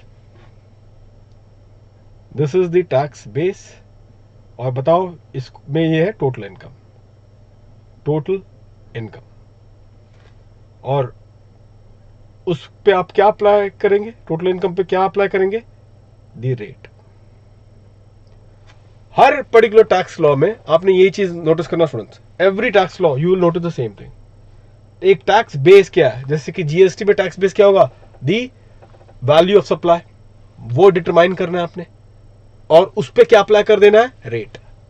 उसी तरीके से कस्टम्स में भी आप देखोगे असेसेबल वैल्यू आपको डिटरमाइन करना होगा ऑफ द इंपोर्टेड गुड्स, और असेसेबल वैल्यू आपको डिटरमाइन करना होगा ऑफ द एक्सपोर्टेड गुड्स। तो ये जो accessible value of imported goods, उसको क्या बोलोगे आप, दी बेस, और उस पे क्या अपने अप्लाई कर देना है, उस बेस पे क्या अप्लाई कर देना है, दी एप्लीकेबल रेट, जिससे क्या मिल जाएगा आपको, दी टैक्स लायबिलिटी।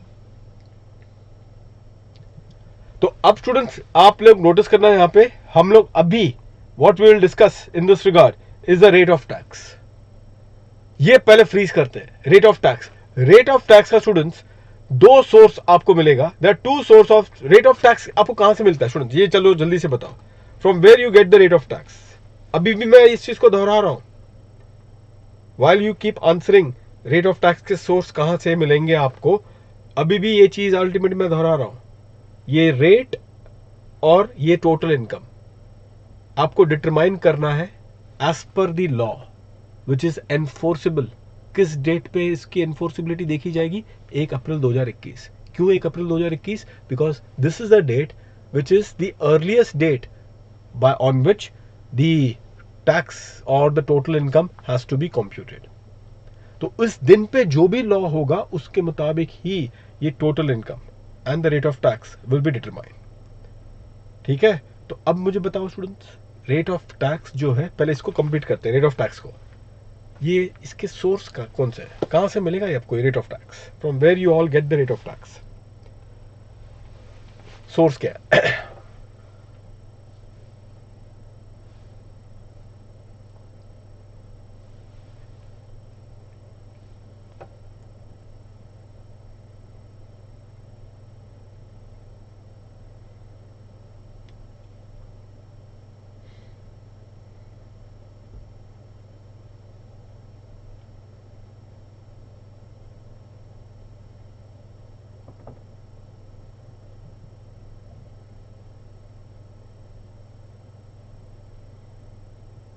जल्दी से बता दो।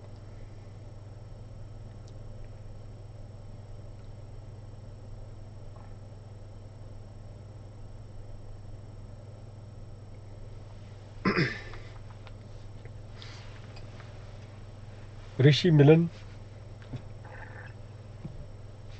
कृष, अक्षात, Ashmeet,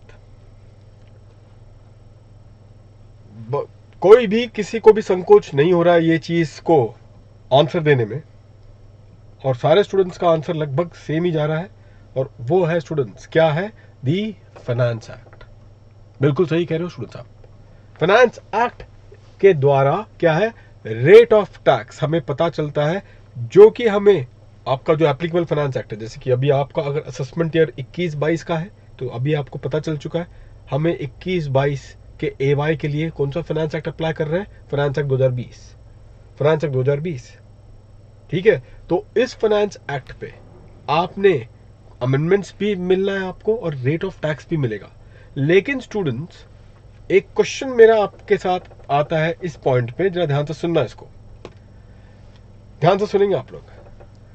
long term capital gains, या चलो शॉर्ट टर्म कैपिटल गेन्स, या फिर आपको पता होगा लॉटरी विनिंग्स 30%, ये जो टैक्स रेट्स है ये आपको कहां से मिल रहा है, from where you got the tax rate on this. ये tax rate long term capital gains 112, short term capital gains एक है 111A का जो 15% बताता है, long term capital gains 112, primary 20%, lottery winning 30%। ये जो टैक्स रेट्स है ये आपको कहां से मिल रहा है, तो इनका सोर्स ये आपको पता चल चुका। अब इनका जो सोर्स है ये कोई आपका फाइनेंस एक्ट से नहीं आ रहा है, ये आ रहा है आपको from the income tax act itself. From what, the income tax act itself. तो आपको एक इनकम टैक्स एक्ट में ही क्या है, यहां पे आपको रेट दिया जा रहा है। सो द सोर्स जो मिलना है स्टूडेंट्स, यहां पे ध्यान से देखिएगा, इसके जो सोर्स है हम लोग कहेंगे there are two source, essentially there are two source to determine the rate। एक है the income tax act itself, the income tax act 1961, बिल्कुल प्रियंका आपने सही कहा है, और दूसरा है the finance act,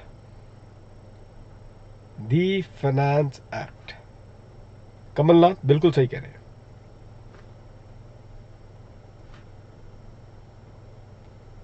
the finance act.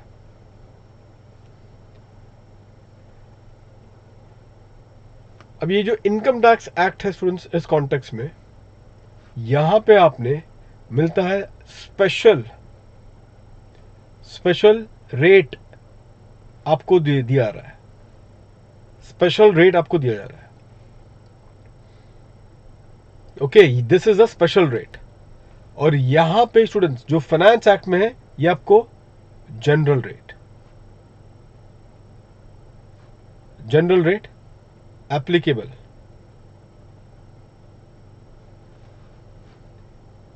और ये जो है special rate which is special rate on specific income,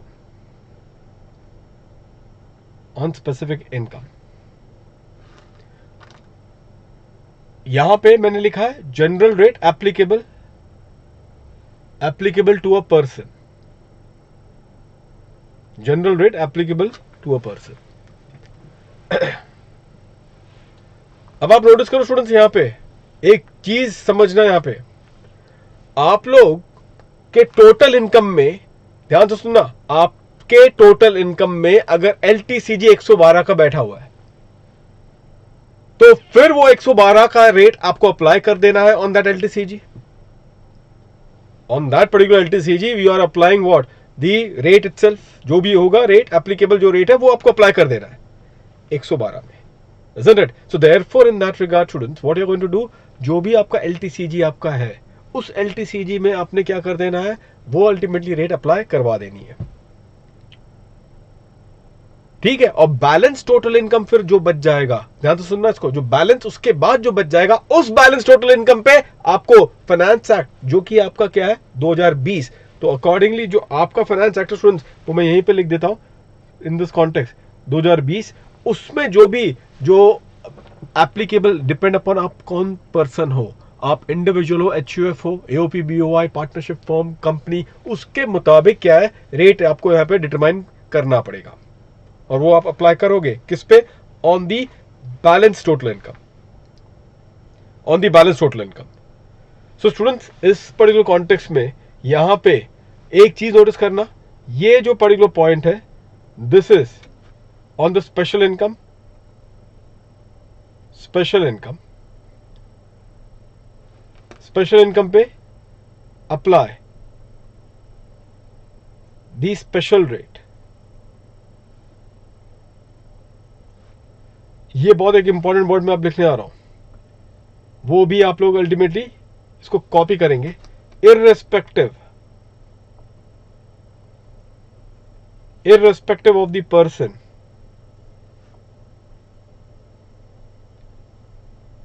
irrespective of the person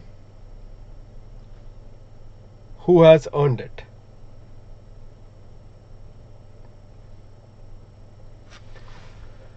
मतलब यह है कि भाई किसने पैसा कमाया है हमें उससे कोई मतलब नहीं है, प्राइमरी अगर ये इनकम कमाया है तो उसकी ये रेट है। लॉटरी विनिंग अगर पकड़ लो, इंडिविजुअल कमा रहा है, एचयूएफ ने अगर उसको लॉटरी विनिंग मिली है, पार्टनरशिप फर्म को मिली है, या फिर कंपनी को मिली है, क्या उससे डिपेंड करेगा उसका रेट चेंज होगा लॉटरी विनिंग का? एंड आंसर इज नो, उसका तो रेट 30% ही होना है। तो स्पेशल रेट में मैंने क्या आपको लिखवाया कि जो स्पेशल रेट आपको जो इनकम टैक्स एक्ट में मिलता है वो किस पे लगाते हैं आप लगवाते हो primary on the special income, on the special income students. और जैसे मैंने कहा कि ये इनकम चाहे किसी ने भी कमाया हो, चाहे किसी ने भी कमाया हो, आपने वही रेट लगवाना है उस पर्टिकुलर इनकम पे। उसके बाद जो बैलेंस, जो टोटल इनकम बच जाता है, जो बैलेंस आपके पास है, ये जो है general rate applicable to a person to be applied,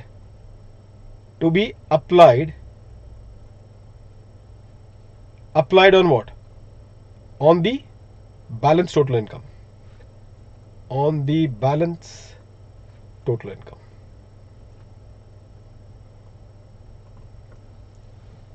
on the balance total income।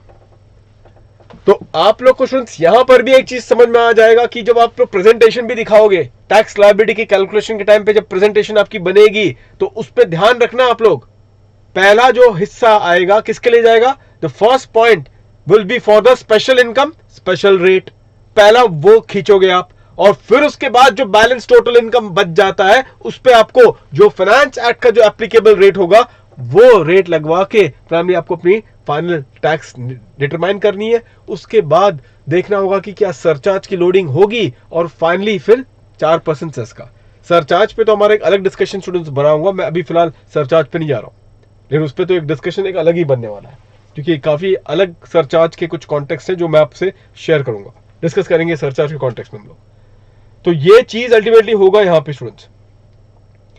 अब आप मुझे बताओ, इस फाइनेंस एक्ट 2020 में आपने कुछ सुना होगा थोड़ा बहुत, और कुछ चीजें आपके कान में आई होगी कि कुछ कंसेप्ट है अबाउट एवरी पर्सन को क्या दिया गया, एक ऑल्टरनेट स्कीम दी गई है।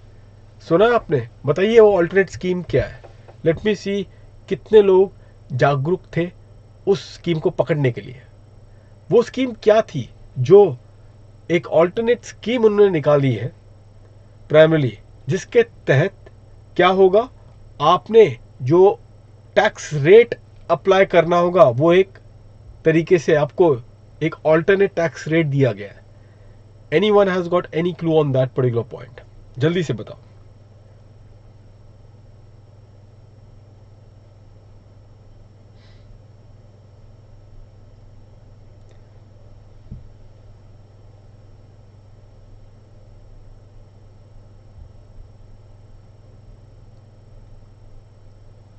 बिल्कुल, विशाल ने पूछा है क्वेश्चन कि सर बहुत बार आईटी एक्ट के रेट भी फाइनेंस एक्ट से ही अमेंड नहीं होते? बिल्कुल होते हैं। फाइनेंस एक्ट का ऑब्जेक्टिव ही है विशाल क्या, अमेंडमेंट लाना, both in the scheme of direct and indirect tax. तो उसमें रेट भी शामिल है। जो आईटी एक्ट के अंदर जो रेट जो हम लोग देख रहे हैं, 10% का रेट 15% करवा दिया, उसको कम करवा दिया, तो वो अमेंडमेंट, क्योंकि कानून में अमेंडमेंट करवाना है, लेजिस्लेटिव अमेंडमेंट करवानी है, तो लेजिस्लेटिव अमेंडमेंट में रेट की अमेंडमेंट भी डेफिनेटली की जाती है। देखते हैं यहाँ पे SC1 का मतलब है सक्षम, sequence 1 first class. Pandya less rate, बिल्कुल सही। ये चीज देखो पकड़ रहे, काफी स्टूडेंट्स ने देखा है। दर्शल, अश्मीत, विशाल, कमलनाथ,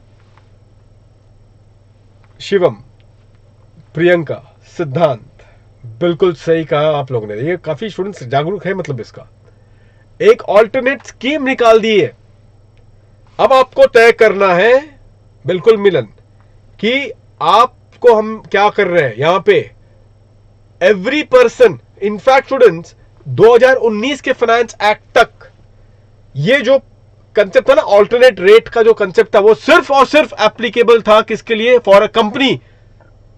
आपका फाइनेंस एक्ट 2020 जो है, उसमें सारे पर्सन को उन्होंने जोड़ दिया है। अब हर पर्सन के पास क्या होगा? ऑप्शन होगा। वो उसके लिए हम लोग एक अलग से अल्टीमेट टॉपिक बनेगा, लेकिन अभी आपको स्ट्रक्चर, बस ढांचा क्या बना हुआ है जो आपको पकड़ना है आपके पर्टिकुलर अटेम्प्ट के लिए, वो मैं ढांचा आपको बता रहा हूं। जो मैक्रो, एक बोलते हैं ना, बर्ड्स आई व्यू ले रहे हैं हम लोग शुरुआती की क्लास में। एक बर्ड्स आई व्यू लेके आपको स्ट्रक्चर पता रहना चाहिए, फिर उसके बाद एक एक अल्टीमेटली उसके निटी-ग्रिटीज में जाएंगे हम। तो ऑप्शन ये है कि स्टूडेंट्स, आपको देखिए, जैसे आपको बोला गया है नॉर्मल स्कीम में, लॉजिकली एक पिक्चर मैं आपको बता देता हूं। अभी तक का एग्जिस्टिंग ये था कि भैया ये आपकी टोटल इनकम बन रही है, टोटल इनकम जो आपकी टैक्स बेस है, टोटल इनकम है ये। ध्यान से देखना स्टूडेंट्स इसको, टोटल इनकम, और ये आपने डिटरमाइन किया है आफ्टर द डिडक्शंस, लेके सारे deductions, after all deductions, after all deductions आपने ये अपनी टोटल इनकम बनाई, ठीक। और फिर उस पे आपने क्या कर दिया है? ये रेट लगवा दिया, ये रेट लगवा दिया। जो एक बैलेंस, एक हेडलाइन रेट में आपको दे रहा हूं, जो भी रेट रहेगा यहां पे आपने ये एक रेट लगवा दिया है। तो इस तरीके से ये आपका एग्जिस्टिंग अल्टीमेटली स्ट्रक्चर दिख रहा है। एक डायग्रामेटिकली अगर हम देख लें स्टूडेंट्स, तो ये एग्जिस्टिंग स्ट्रक्चर आपको ऐसा दिखेगा, मतलब कि before the amendment. After the amendment जो कोशिश कर रहे हैं, अभी ये देखिएगा क्या है आफ्टर द अमेंडमेंट। तो इसको स्ट्रक्चर अब ऐसा कुछ दिखने वाला स्टूडेंट्स, आफ्टर अमेंडमेंट स्ट्रक्चर अब ऐसा होगा। आपने भाप लिया होगा कि एग्जैक्टली क्या होने वाला है। अब इन्होंने बोल दिया कि जनाब ये जो बेस है ना, ये आपने डिटरमाइन करनी है। ऑप्शन दिया गया है, जरूरी नहीं कि ऑब्लिगेशन है, ये ऑप्शन है आपके हाथ में। अब आप टोटल इनकम डिटरमाइन करोगे और ये होगा विदाउट मेजर डिडक्शन। मेजर की मैं बात कर रहा हूं, ऐसा नहीं कि सारे डिडक्शन आपको छोड़ने पड़ेंगे, ऐसी बात नहीं है। लेकिन मैं अभी फिलहाल लिख रहा हूं मेजर, कौन से डिडक्शन छोड़ने पड़ेंगे टोटल इनकम कंप्यूट करने के लिए, इस as per this optional scheme, वो हम लोग उसकी एनालिसिस अलग से करेंगे। तो अगर आपने वो डिडक्शन छोड़ के, तो डेफिनेटली डिडक्शन आपने नहीं लिया, और अगर आपने डिडक्शन नहीं लिया तो आपकी टोटल इनकम तो बढ़ जाएगी, isn't it? तो आपकी टोटल इनकम बढ़ जाएगी। और फिर उस केस में स्टूडेंट्स यहां पे, अब अगर ये केस में होगा तो रेट ये होगा आपका। रेट क्या है? ये होगा। क्योंकि आप नोटिस करना, गवर्नमेंट भी समझती है झगड़ा कहां पर है। भाई डिडक्शंस प्राइमरी लिया जा रहा है जहां पे अदरवाइज शायद डिडक्शन नहीं मिलता होगा, और उसी को लेके काफी अल्टीमेटली झगड़ा चलता रहता है, लिटिगेशन चल रहे हैं। अगर एसएससी रेट पे कोई झगड़ा नहीं है, भाई रेट तो स्टैटिक है, उसके अंदर तो कोई कंफ्यूजन नहीं रहता कि एप्लीकेबल रेट क्या है, तो एज सच रेट पे कोई उस तरीके कोई लिटिगेशन नहीं है। तो जहां पर लिटिगेशन रेट के लिए नहीं है, तो उन्होंने क्या कर दिया है, ऑप्शन दे दिया आपको कि ठीक है हम आपका रेट कम करेंगे, ऑफ द टैक्स रेट कम हो जाएगा, प्रोवाइडेड कुछ मेजर डिडक्शन आपको छोड़ने पड़ेंगे। अगर आप वो मेजर डिडक्शन को छोड़ते हो और उसके हिसाब से फिर टोटल इनकम कंप्यूट करते हो, तो फिर ये अभी का स्ट्रक्चर आपके हाथ में मिलेगा आफ्टर अमेंडमेंट। और ये जो ऑप्शन स्टूडेंट्स दिया है ना, ये जो ऑप्शन जो दिया गया है इस तरीके से, ये रेट प्लस ये जो ऑप्शन, क्योंकि दोनों पे है, ये रेट क्या होगा और टोटल इनकम कैसे कंप्यूट की जाएगी, रेट क्या बनेगा और उस पर टोटल इनकम कैसे कंप्यूट किया जाएगा, ये दोनों ही मुद्दे ये इनकम टैक्स एक्ट में ये अल्टीमेटली दिया गया है। टोटल इनकम कैसे कंप्यूट करना है और उस पर एप्लीकेबल रेट क्या होगा, ये जो मुद्दे हैं प्राइमरी स्टूडेंट, ये इनकम टैक्स एक्ट में दिया गया है। तो अब हर एसएससी को चुनाव करना पड़ेगा, वो हम लोग देखेंगे, उसके लिए अलग से एक हम लोग क्लास उसकी रखेंगे प्राइमरी, और उसमें आपको प्रैक्टिकल प्रॉब्लम भी मैं आपको काफी करवाऊंगा। हर एसएससी को चुनाव करना पड़ेगा ये पता लगाने के लिए क्या कि मैं नए स्कीम में चला जाऊं, जो ऑप्शनल स्कीम में उसमें जाऊं, या फिर एग्जिस्टिंग ही ठीक है। तो सारे सेक्शंस अभी भी हैं, ऐसा नहीं कि कोई डिलीट हुआ सेक्शंस, बट ऑप्शन दिया गया है। अब आप चूज करो, दो राह दे दी गई है, आपको चलना कहां पर है। Without deduction you want to take this particular option जो दिया गया है, या फिर डिडक्शन सारा लें और वही पुराना जैसे चल रहा है उसको चलने दें। So every SSC will now have this particular option. Finance act 2020 के पहले क्या मैंने आपको कहा, फाइनेंस एक्ट 2020 के पहले ये जो ऑप्शन था स्टूडेंट सिर्फ कंपनी के हाथ में था। अब आप नोटिस करना, इंडिविजुअल कॉर्पोरेट सोसाइटी वहां तक सब उन्होंने क्या कर दिया, कवर कर दिया। तो ये एक पर्टिकुलर एक इंपॉर्टेंट पॉइंट बनने वाला है, जो कि हमारे उसके लिए एक अलग से डिस्कशन होगा काफी हद तक। लेकिन मैंने अभी बताया, ऑप्शन अगर एक्सरसाइज करोगे तब जाके वो मेजर डिडक्शन छोड़ने पड़ेंगे। ठीक है, इसका मतलब ये नहीं है कि वो डिडक्शन डिलीट हो गए, नहीं, वो सारे डिडक्शन आज भी है। अगर ऑप्शन एक्सरसाइज करते हो तो वो मेजर डिडक्शन जो होंगे, वो जो मेजर डिडक्शन होंगे वो आपको छोड़ने पड़ेंगे। अगर ऑप्शन आपने एक्सरसाइज नहीं किया है तो ठीक है ना, जो मेजर डिडक्शन अभी भी जो चल रहा है वो आप कंसिडर करो, और वो डिडक्शन के बेसिस पे आप अपनी टोटल इनकम डिटरमाइन करेंगे, और finally you will get your tax liability. So इस वजह से स्टूडेंट्स ये जो है ना, इस कॉन्टेक्स्ट में यहां पे अभी फिलहाल के लिए आप लोग लिखेंगे इस सिचुएशन में,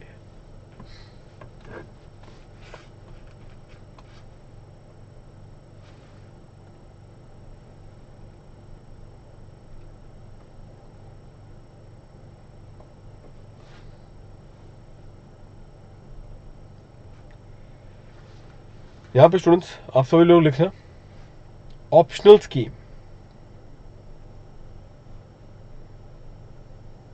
optional scheme available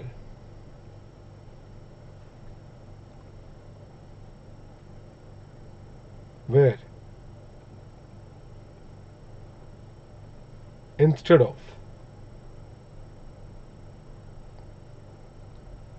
the rate applicable as per the Finance Act, comma, a reduced rate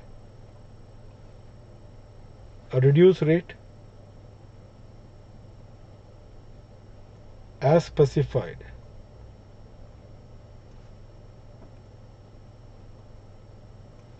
under the income tax shall apply where the person exercises the option. तो optional scheme available where instead of the rate applicable as per the finance act, जो कि person का है, a reduce rate, इसको underline करके चलना students, a reduce rate as specified under the income tax act, under the income tax act shall apply under the income tax act shall apply where the person exercises the option, where the person exercises the option. तो ये particular point यहां पे students बनेगा, ये चीज आप लोग ध्यान में रखना सभी लोग. Did you all got this one? अब ऑब्वियस बात है कि वो एनालिसिस हम करेंगे, वहां पे ऑप्शन जैसे मैंने बताया ना आपको, हर पर्सन को अब क्या करना पड़ेगा, वो ऑप्शन के मुताबिक ये देखना है, क्या देखना है कि वो डिडक्शन ले या ना ले.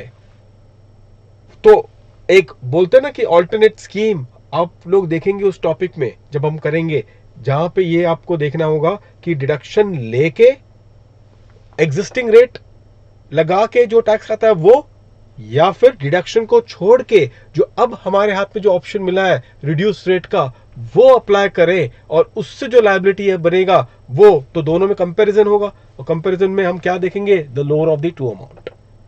तो एक वो अप्रोच होगा स्टूडेंट्स जो कि आप लोग प्राइमरी ध्यान रखना, which we are going to deal with it very carefully. This is a very careful approach that we have to deal with it. हर एसएससी के पास ये एक ऑप्शन आएगा. मैं आपसे एक क्वेश्चन पूछना चाहूंगा स्टूडेंट्स, यहां पे ध्यान रखना. अगर मैं वो ऑप्शन स्कीम में चला गया जो आपको मैं बताया कि ऑप्शन है रिड्यूस रेट का, ठीक है, और उस स्कीम में, अब ध्यान से सुनना, क्वेश्चन मेरा है उस स्कीम में अगर मैं चला जाता हूं, लेकिन मेरे पास एक लॉन्ग टर्म कैपिटल गेन्स है 112 का जो कि 20% बोलता है, या फिर मेरे पास लॉटरी विनिंग्स है 115BB का जो कि रेट क्या है 30%. क्वेश्चन मेरा आपसे ये है कि अगर मैं ऑप्शनल स्कीम में आता हूं, अगर मैं ऑप्शनल स्कीम में आता हूं प्राइमरीली, तो मेरा क्वेश्चन स्टूडेंट्स आपसे ये है कि क्या मैं अब भी उस केस में ऑप्शनल स्कीम अगर मैं एक्सरसाइज कर लूं, तो whether I will still be applying the optional scheme वाला रेट सारे इनकम पे, या उस केस में भी मुझे स्पेशल इनकम पे special rate and balance total income पे ये ऑप्शनल स्कीम का रिड्यूस रेट क्या अप्लाई करना होगा?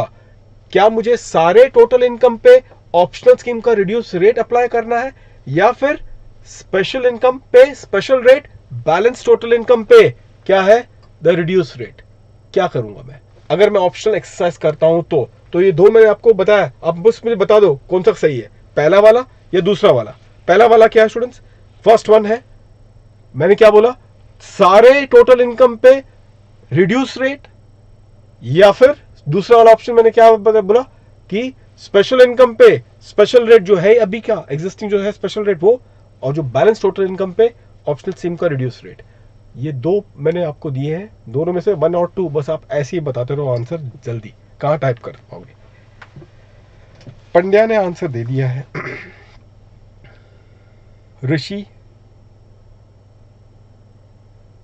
कमलनाथ, आंसर क्या है? आईसीडीएस तो अभी आया नहीं ना, स्टार्ट कहां हुआ आईसीडीएस? विशाल, हरिओम, अश्मीत, बिल्कुल सही कह रहे हो स्टूडेंट. देखो ये सारे प्रैक्टिकल दांव पेच होने वाला है. बहुत सही जा रहे हो आप लोग, बहुत खुशी मिली. आयुष, अश्मीत, व्रज, बिल्कुल सही कहा सारे स्टूडेंट्स ने, ये चीज पकड़ लिया आप लोगों ने. इसी वजह से अगर आपने नोट किया होगा, मैंने नोटिंग में भी जानबूझ के ऐसे ही लिखवा है.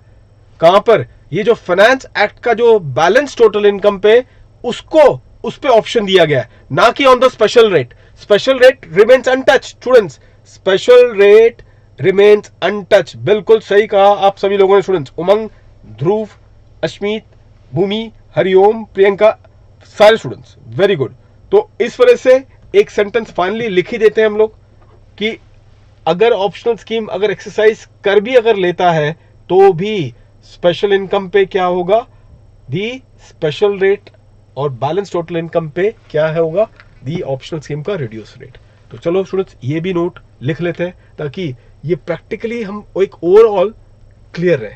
अलग बात है कि अभी फिलहाल हमें पता नहीं है क्या है ये सारे रेट्स, देखेंगे, लेकिन स्ट्रक्चर जो ढांचा है वो बस पकड़ने की कोशिश करो स्टूडेंट्स। आपको बस यही है पकड़ना, स्ट्रक्चर इसके। एक बार स्ट्रक्चर पकड़ लिया, फिर बाद में जो रूल्स ऑफ द गेम है, जो लॉ है, उस हिसाब से चलेंगे। यहां पे जल्दी से लिख दो, even though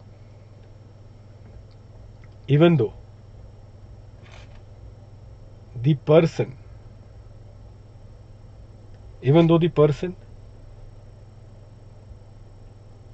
has exercised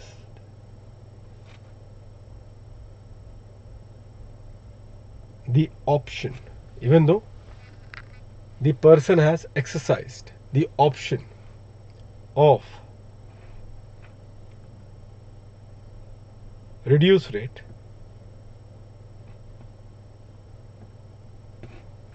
comma, if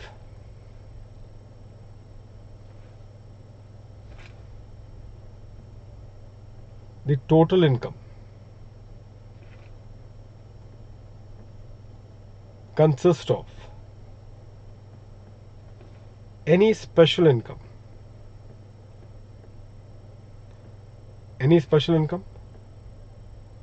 then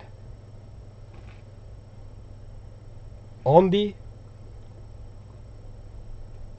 said special income, comma, the special rate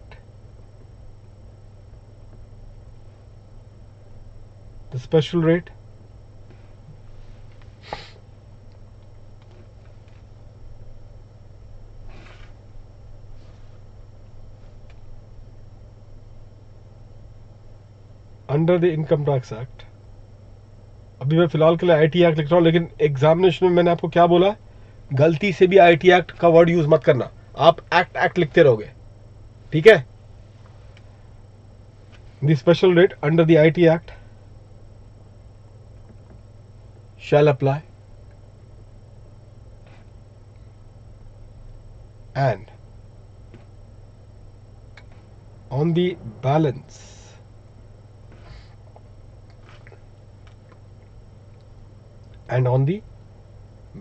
total income,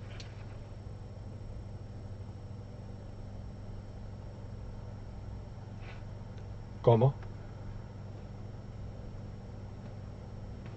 the rate as per the reduced rate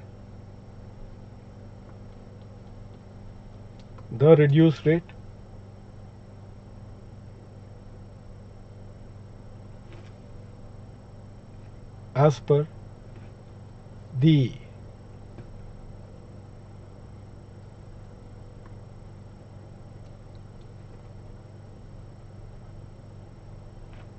option shall apply।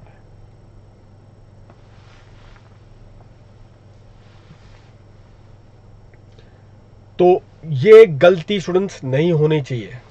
देखिए हम लोग आराम से अल्टीमेटली चलेंगे, देखो इस पे तो कोई कॉम्प्रोमाइज करेंगे नहीं हम लोग। यहां पे स्ट्रक्चर को पकड़ना है, ये आपका फाउंडेशन है। ये जो बातें हैं ना स्टूडेंट बहुत क्रिटिकल है। जो नया स्कीम आया, क्या है वो नया स्कीम, वो कौन से डिडक्शन छोड़ने पड़ेंगे, वो अल्टीमेटली अब फिलहाल वो टॉपिक मैं भी खींचूंगा नहीं, लेकिन बस अभी पता रहना चाहिए ओवरऑल कि हाँ भाई ऐसा स्कीम आ चुका है जिसमें एक एसएससी को ऑप्शन मिलता है, और वो ऑप्शन किस पर है, on the general rate of tax as per the finance act, कि या तो आप वो जनरल रेट ऑफ टैक्स लगवाओ ऑन दी टोटल इनकम, जो कि अभी आप जैसे कंप्यूट कर रहे हो उसी तरीके से, या फिर आप टोटल इनकम कंप्यूटेशन जब आप करोगे तो उसमें जो बड़े डिडक्शन है उसको छोड़ के जो भी बनेगा टोटल इनकम, उस पे आपको इनकम टैक्स एक्ट के अंदर ही एक क्या है उन्होंने रिड्यूस रेट दे रखा है, एक रिड्यूस रेट दे रखा है। तो आप वो रिड्यूस रेट अप्लाई कर दो on the total income that you have just computed after forgoing का मतलब है वो सारे डिडक्शंस को छोड़ के जो भी टोटल इनकम आपने कंप्यूट किया है उस पे आप रिड्यूस रेट लगवा दो। वो जो भी लायबिलिटी आएगी वो उसको कंपेयर करेंगे आप किससे, विद द एग्जिस्टिंग लायबिलिटी जो कि अभी तक चलता आ रहा है सिलसिला, जो भी दोनों में से लोअर होगा वो होगा। लेकिन जो अभी हमने नोट लिखा है वो नोट किस कॉन्टेक्स्ट में है कि अगर मैं ये ऑप्शन को एक्सरसाइज भी कर लूं और मेरा टोटल इनकम में जो कि मैंने कंप्यूट किया है after foregoing the major deduction, अगर उस टोटल इनकम में कोई स्पेशल इनकम अगर बैठा हुआ है तो उस स्पेशल इनकम पे स्टूडेंट आज भी स्पेशल रेट ही लगना है। उस स्पेशल इनकम पे आज भी स्पेशल रेट ही लगना है। और बैलेंस टोटल इनकम पे बताओ क्या करेंगे स्टूडेंट्स? बैलेंस टोटल इनकम पे रिड्यूस रेट। तो ये चीज स्ट्रक्चर पकड़ना। और बताइए ये जो आप कर रहे हो रेट ऑफ टैक्स डिटरमाइन कर रहे हो, ये रेट किस डेट पे एनफोर्सेबल वाला रेट होगा? As on 1 April 2021। इस डेट पे जो भी रेट एनफोर्सेबल है उस रेट के मुताबिक आपने क्या है अपनी टैक्स लायबिलिटी डिटरमाइन करनी है। और इसी कॉन्टेक्स्ट में अब हमारी अगली कड़ी रहेगी, आपको पता चल चुका है स्टूडेंट्स क्या है वो, टोटल इनकम का। टोटल इनकम का स्टूडेंट्स आपको आइडिया लग चुका है कि हमारी अगली कड़ी अब होगी, जैसे एक बार रेट पता लगा लिया कि भाई रेट, क्योंकि income tax is the function of two factors, rate and the total income. Total income is our base and on that we apply the rate. Rate कैसे पता लगाएंगे, क्या सोर्स है रेट पता लगाने का, वो बता दिया आपको मैंने। किस डेट पे रेट पता लगाना है ये भी आपको पता चल चुका है। ये डेट की सिग्निफिकेंस क्या है, क्यों ये डेट को चुना जाता है, क्योंकि आप सक्षम हो इसी डेट पे, this is the earliest date, जिस दिन आप क्या है आप में कैपेबिलिटी आती है to calculate the tax liability for that particular previous year. उसके पहले नहीं आप लायबिलिटी टैक्स लायबिलिटी कैलकुलेट कर सकते हो। एक्सेप्शन आपको दिया गया in the form of advance tax, वो तो एक अलग हो गया, लेकिन जो आपकी टैक्स लायबिलिटी है फॉर दैट पीरियड आप डिटरमाइन कर सकते हो। अर्लीस्ट पॉइंट ऑफ टाइम आपका है 1 अप्रैल ऑफ द असेसमेंट ईयर, जो कि आपका बनता है पॉइंट ऑफ टैक्सेशन, जो कि आपका बनता है रिलेवेंट डेट। और उसी डेट पे जो भी लॉ एनफोर्सेबल होगा उसी लॉ के मुताबिक आपने कंप्यूट कर लेना है। क्या कंप्यूट करेंगे? The total income, the total income.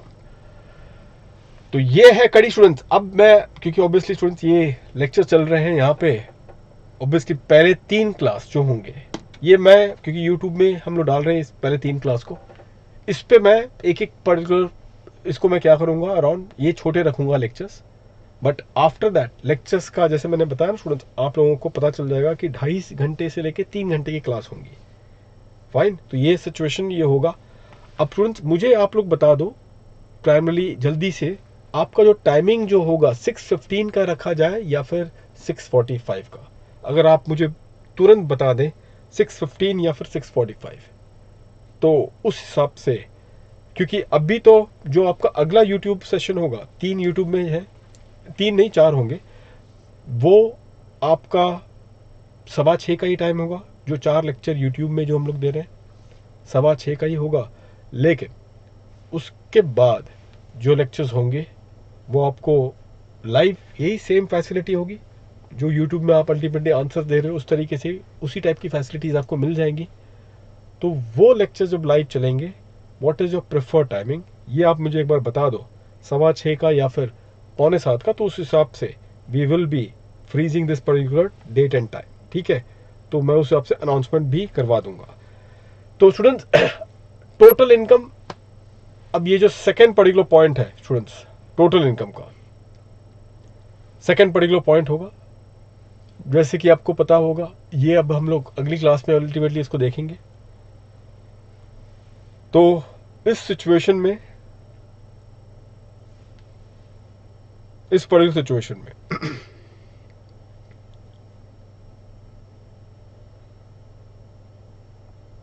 तो स्टूडेंट्स का कहना है ये दोनों हाउस बटे हुए हैं 6:15 और 6:45 को लेके। ठीक है, तो स्टूडेंट्स जहाँ तक फिर मैं एक काम करूँगा अपने एंड पे, हम लोग फिर इसको एवरेज कर देंगे at 6:30। I think 6:30 should be fine for entire students जो भी होंगे। 6:30 की टाइमिंग मेरे हिसाब से फिर ठीक होगी सभी लोगों के लिए।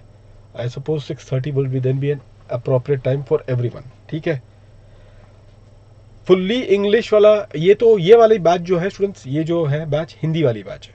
एक 100% इंग्लिश बैच भी का है जो कल अल्टीमेटली क्या होगा, उसका जो होगा 3 क्लास उसके भी जाएंगे उसी तरीके से जैसा कि अभी हम लोग कर रहे हैं।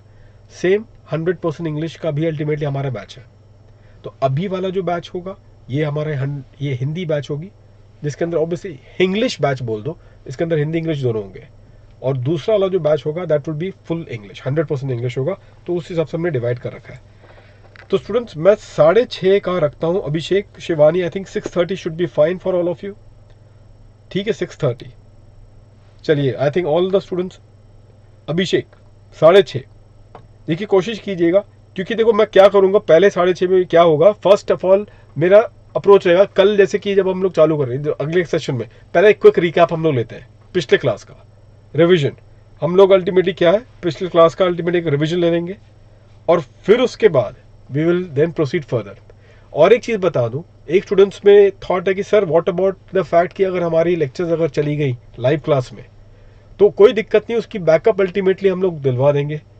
तो बैकअप की फैसिलिटी स्टूडेंट्स दी जाएंगी, कोई इसमें वो नहीं है कि बैकअप आपको मिलेगा नहीं। आपको इंटीमेट करना पड़ेगा कि किसी कारणवश आपकी अल्टीमेट कोई लेक्चर छूट रही है, तो आपको प्राइमरी क्या है, आपको बैकअप अल्टीमेटली मिल जाएगी।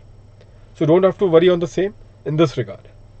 ठीक है, सो ये सिचुएशन आप लोग ध्यान रखेंगे, लेकिन आपको डेफिनेटली इंटीमेट करना है, ताकि क्या होगा कि आपको ऑल्टरनेट डेज पर है, हफ्ते में 4 दिन, तो अगर आपका कोई एक लेक्चर बीच में मिस हो गया, कम से कम आप सभी लोगों से इतनी तो डिसिप्लिन एक्सपेक्ट की जाए कि तुरंत आपको बता देना है कि ये लेक्चर मेरी मिस हो गई, ताकि दूसरे लेक्चर के पहले आप कम से कम वो लेक्चर्स तो देख लो, इजंट इट।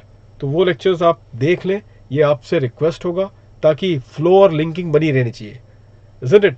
इस वजह से क्या स्टूडेंट हमने ऑल्टरनेट डेज रखा है, क्योंकि चांसेस है कि आपकी कुछ सेशन मिस, अगर बाय चांस किसी ऑफिस के प्रेशर या बीमार हो या कुछ वजह से अगर आपने नहीं देखा, तो एटलीस्ट वो गैप में आपको वो लेक्चर्स हम लोग दिलवा देंगे primarily, and that exactly what we are going to do. Hariom ने पूछा है कि सर आपने जो लिखा है उसकी पीडीएफ मिलेगी। ये पीडीएफ लेके क्या करेंगे हरिओम, आपको बनाना है पीडीएफ। तो वैसे मैं जब बना दूंगा ये एंड में मैं दे सकता हूँ, लेकिन आपको लिखना पड़ेगा Hariom, you have to write this thing.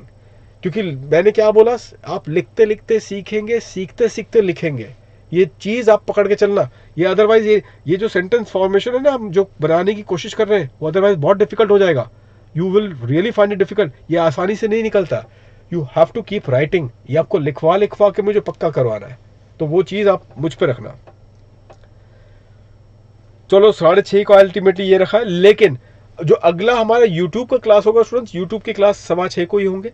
3 class जो मैंने बताया है, प्राइमरी 4 क्लास जो है यूट्यूब के जो होंगे वो सिर्फ 6:15 का रहेगा। यूट्यूब की क्लास 6:15 का होगा, और फिर बाद में जब मैं आपको यही सिस्टम जो यूट्यूब का फैसिलिटी जो आपको है कि क्वेरी आप पूछ सकते हो, यूट्यूब की जिस तरीके से अभी पूछ रहे हो, आंसर आप दे पा रहे हो, वही फैसिलिटी हमारे सॉफ्टवेयर के जरिए जब आपको दिया जाएगा, तो हम तभी उस टाइम पे स्टूडेंट 6:30 को चालू करेंगे आफ्टर द 4 क्लास, 4 क्लास के बाद। तो वो 4 क्लास कब हो जाएगा कंप्लीट, इस संडे को कंप्लीट होगा, और फिर मंडे से, from next Monday you will then be in that particular system. ठीक है, चलिए स्टूडेंट्स, और ऐसा कोई स्पेसिफिक पॉइंट होगा स्टूडेंट्स पूछना होगा तो आप पूछ लें, मैं वहीं पे रिप्लाई आपको कर देता हूँ जल्दी से। अदरवाइज स्टूडेंट्स आप लोग बस ये रिवाइज करना जो मैंने आपको आज पढ़ाया। अगली क्लास में जो कि 24 को हम लोग करेंगे वेडनेसडे को, उस डे पे मैं पहले तो आपको रिकैप करवा ही दूंगा, लेकिन प्लीज हो सके आपको कुछ करना नहीं अपने एंड से, बस आपको 10 से 15 मिनट दे रहे स्टूडेंट बस रिविजन लेने में। एक सीख रहे हो आपने 15 मिनट दे दिया उसको क्विकली रिवाइज करने में, अगली क्लास में फिर से हम लोग क्या करेंगे, एक बार रिवीजन ले लेंगे उसकी, और फिर मैं आपको भी पता रहेगा, मेरी रिवीजन की टेक्निक आपको आइडिया रहेगा। मैं बीच बीच में भी काफी एक बड़ा रिवीजन भी करवाता हूं, कि बुक्स की पूरी एक रिवीजन अल्टीमेटली खींच लेता हूं वहां पे, आपको पता चलेगा, वो एक तरीका है प्राइमरी, तो वहां पर भी आपको रहेगा। तो ये कम से कम 4 या 5 बार आपके दिमाग में फ्लो होता रहेगा, तो उस हिसाब से वो होगा। लेकिन आपकी भी एक रिवीजन स्टूडेंट बहुत क्रिटिकल है, अगले क्लास में आने के पहले हो सके तो पिछले वाले का क्विकली ग्रो थ्रू कर ले, वो आपका होगा। क्योंकि अगर आप वो स्किप करोगे ना स्टूडेंट्स, क्या होगा मालूम है, आप सिर्फ सुन रहे हो और आपको लगेगा हाँ मैं भी यही शायद समझ, ये नहीं है। अगर आप जब एक बार खुद अपने आप को आजमाते हो तब आपको पता चलता है कि कहीं ना कहीं तो अल्टीमेटली गलती हो रही है, तो वो एक्सपोज करना बहुत जरूरी है। वो आपके एक सेल्फ स्टडी में, there is nothing which can substitute self study students, ये चीज ध्यान रखना आप लोग। क्लास प्राइमरी आप लोग कर रहे हैं वो एक चीज है, लेकिन आपकी वो 15-20 मिनट की रिवीजन उसका कोई सब्सटीट्यूट नहीं है। ये चीज आप दिमाग में गांठ मार के चले फॉर एनी सब्जेक्ट प्राइमरी, ठीक है। नहीं आयुष, ये तो यूट्यूब में रहेगा, ये यूट्यूब में रहेगा primarily. Timing for Sunday would be in the morning. Timing Sunday का मॉर्निंग है Rishi, I think it is 7:30 to 10:30, 7:30 to 10:30। Akshat Patel, वो आपको बता दिया जाएगा, आपको कुछ इंस्टॉल नहीं करना है, आपको नॉर्मल अल्टीमेट ही रखना है। आपको वो जो विंडोज की रिक्वायरमेंट है, डिस्क्रिप्टिव बॉक्स में आपको एक नंबर दिया है, इसी यूट्यूब के लिंक में डिस्क्रिप्टिव बॉक्स में आपको एक नंबर मिलेगा, आप लोग वहां पे चले जाएं स्टूडेंट्स, आपको पता चल जाएगा एग्जैक्टली रिक्वायरमेंट क्या है। फीस भी हमने स्टूडेंट्स अभी के लिए काफ़ी इकोनॉमिकल रखा हुआ है, कोविड को ध्यान रखते हुए स्टूडेंट्स की, कोविड का सिचुएशन में बहुत फाइनेंशियली ट्रबल बहुत जगह पर है, वो चीज़ भी हमें पता है। तो एक सोशल रिस्पॉन्सिबिलिटी के तहत हमने फीस को रीजनेबल रखा है for at least for some more time primary. तो we have also ensured to serve our social responsibility. In this case module वही कलरफुल रखा है, इसको ये नहीं कि मैंने ब्लैक एंड व्हाइट करवा दिया। तो cost remaining the same, we have ensured to support the students to the best possible way in which we are dealing with it.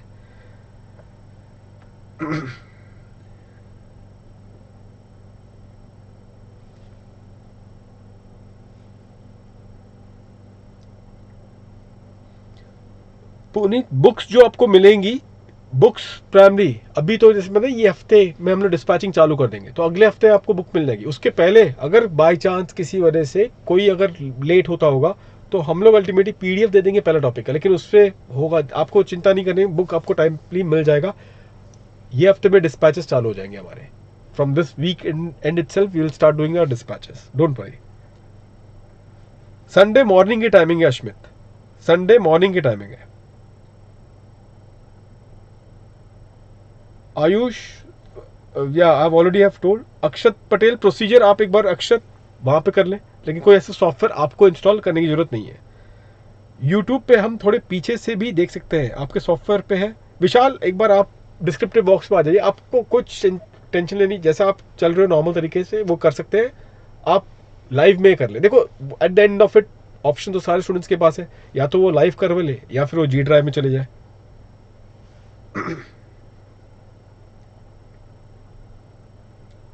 ठीक है, चलिए students, I suppose Simrita, is this for, didn't got your query. चलिए students, Ashmeet, Sunday timing अलग है, morning का मैंने बता दिया आपको। ठीक है स्टूडेंट्स, तो आज चलिए आज वाइंड अप करते हैं। बस थोड़ा बहुत जितना करवा रहा हूँ आप बस रिवाइज, बस थोड़ा सा अपने एंड पे स्टूडेंट्स एक बार बस आप कर लें, that's only the request to all of you. ठीक है, see you then in the next class. Sunday Wednesday मिलेंगे 6:15 का, लेकिन यूट्यूब में। ठीक है, सी यू देन। अच्छा, ये लिंक आप बोलोगे सर लिंक कहाँ पे मिलेगा आपको? आपने देखो हमारे टेलीग्राम चैनल में भी है, अगर हो सके तो आप टेलीग्राम चैनल में आप लोग जुड़ जाए। मैं आपको अभी टाइप कर देता हूँ Telegram channel CA Durgesh Singh, तो आप लोग वहाँ पर अभी फ़िलहाल कर जुड़ जाए अगर लिंक आपको लेनी है। और हमारे एक ऐप है वो आप डाउनलोड कर लें, वो है DSTC की ऐप, तो DSTC नाम है। तो ये this is a Telegram channel का लिंक है।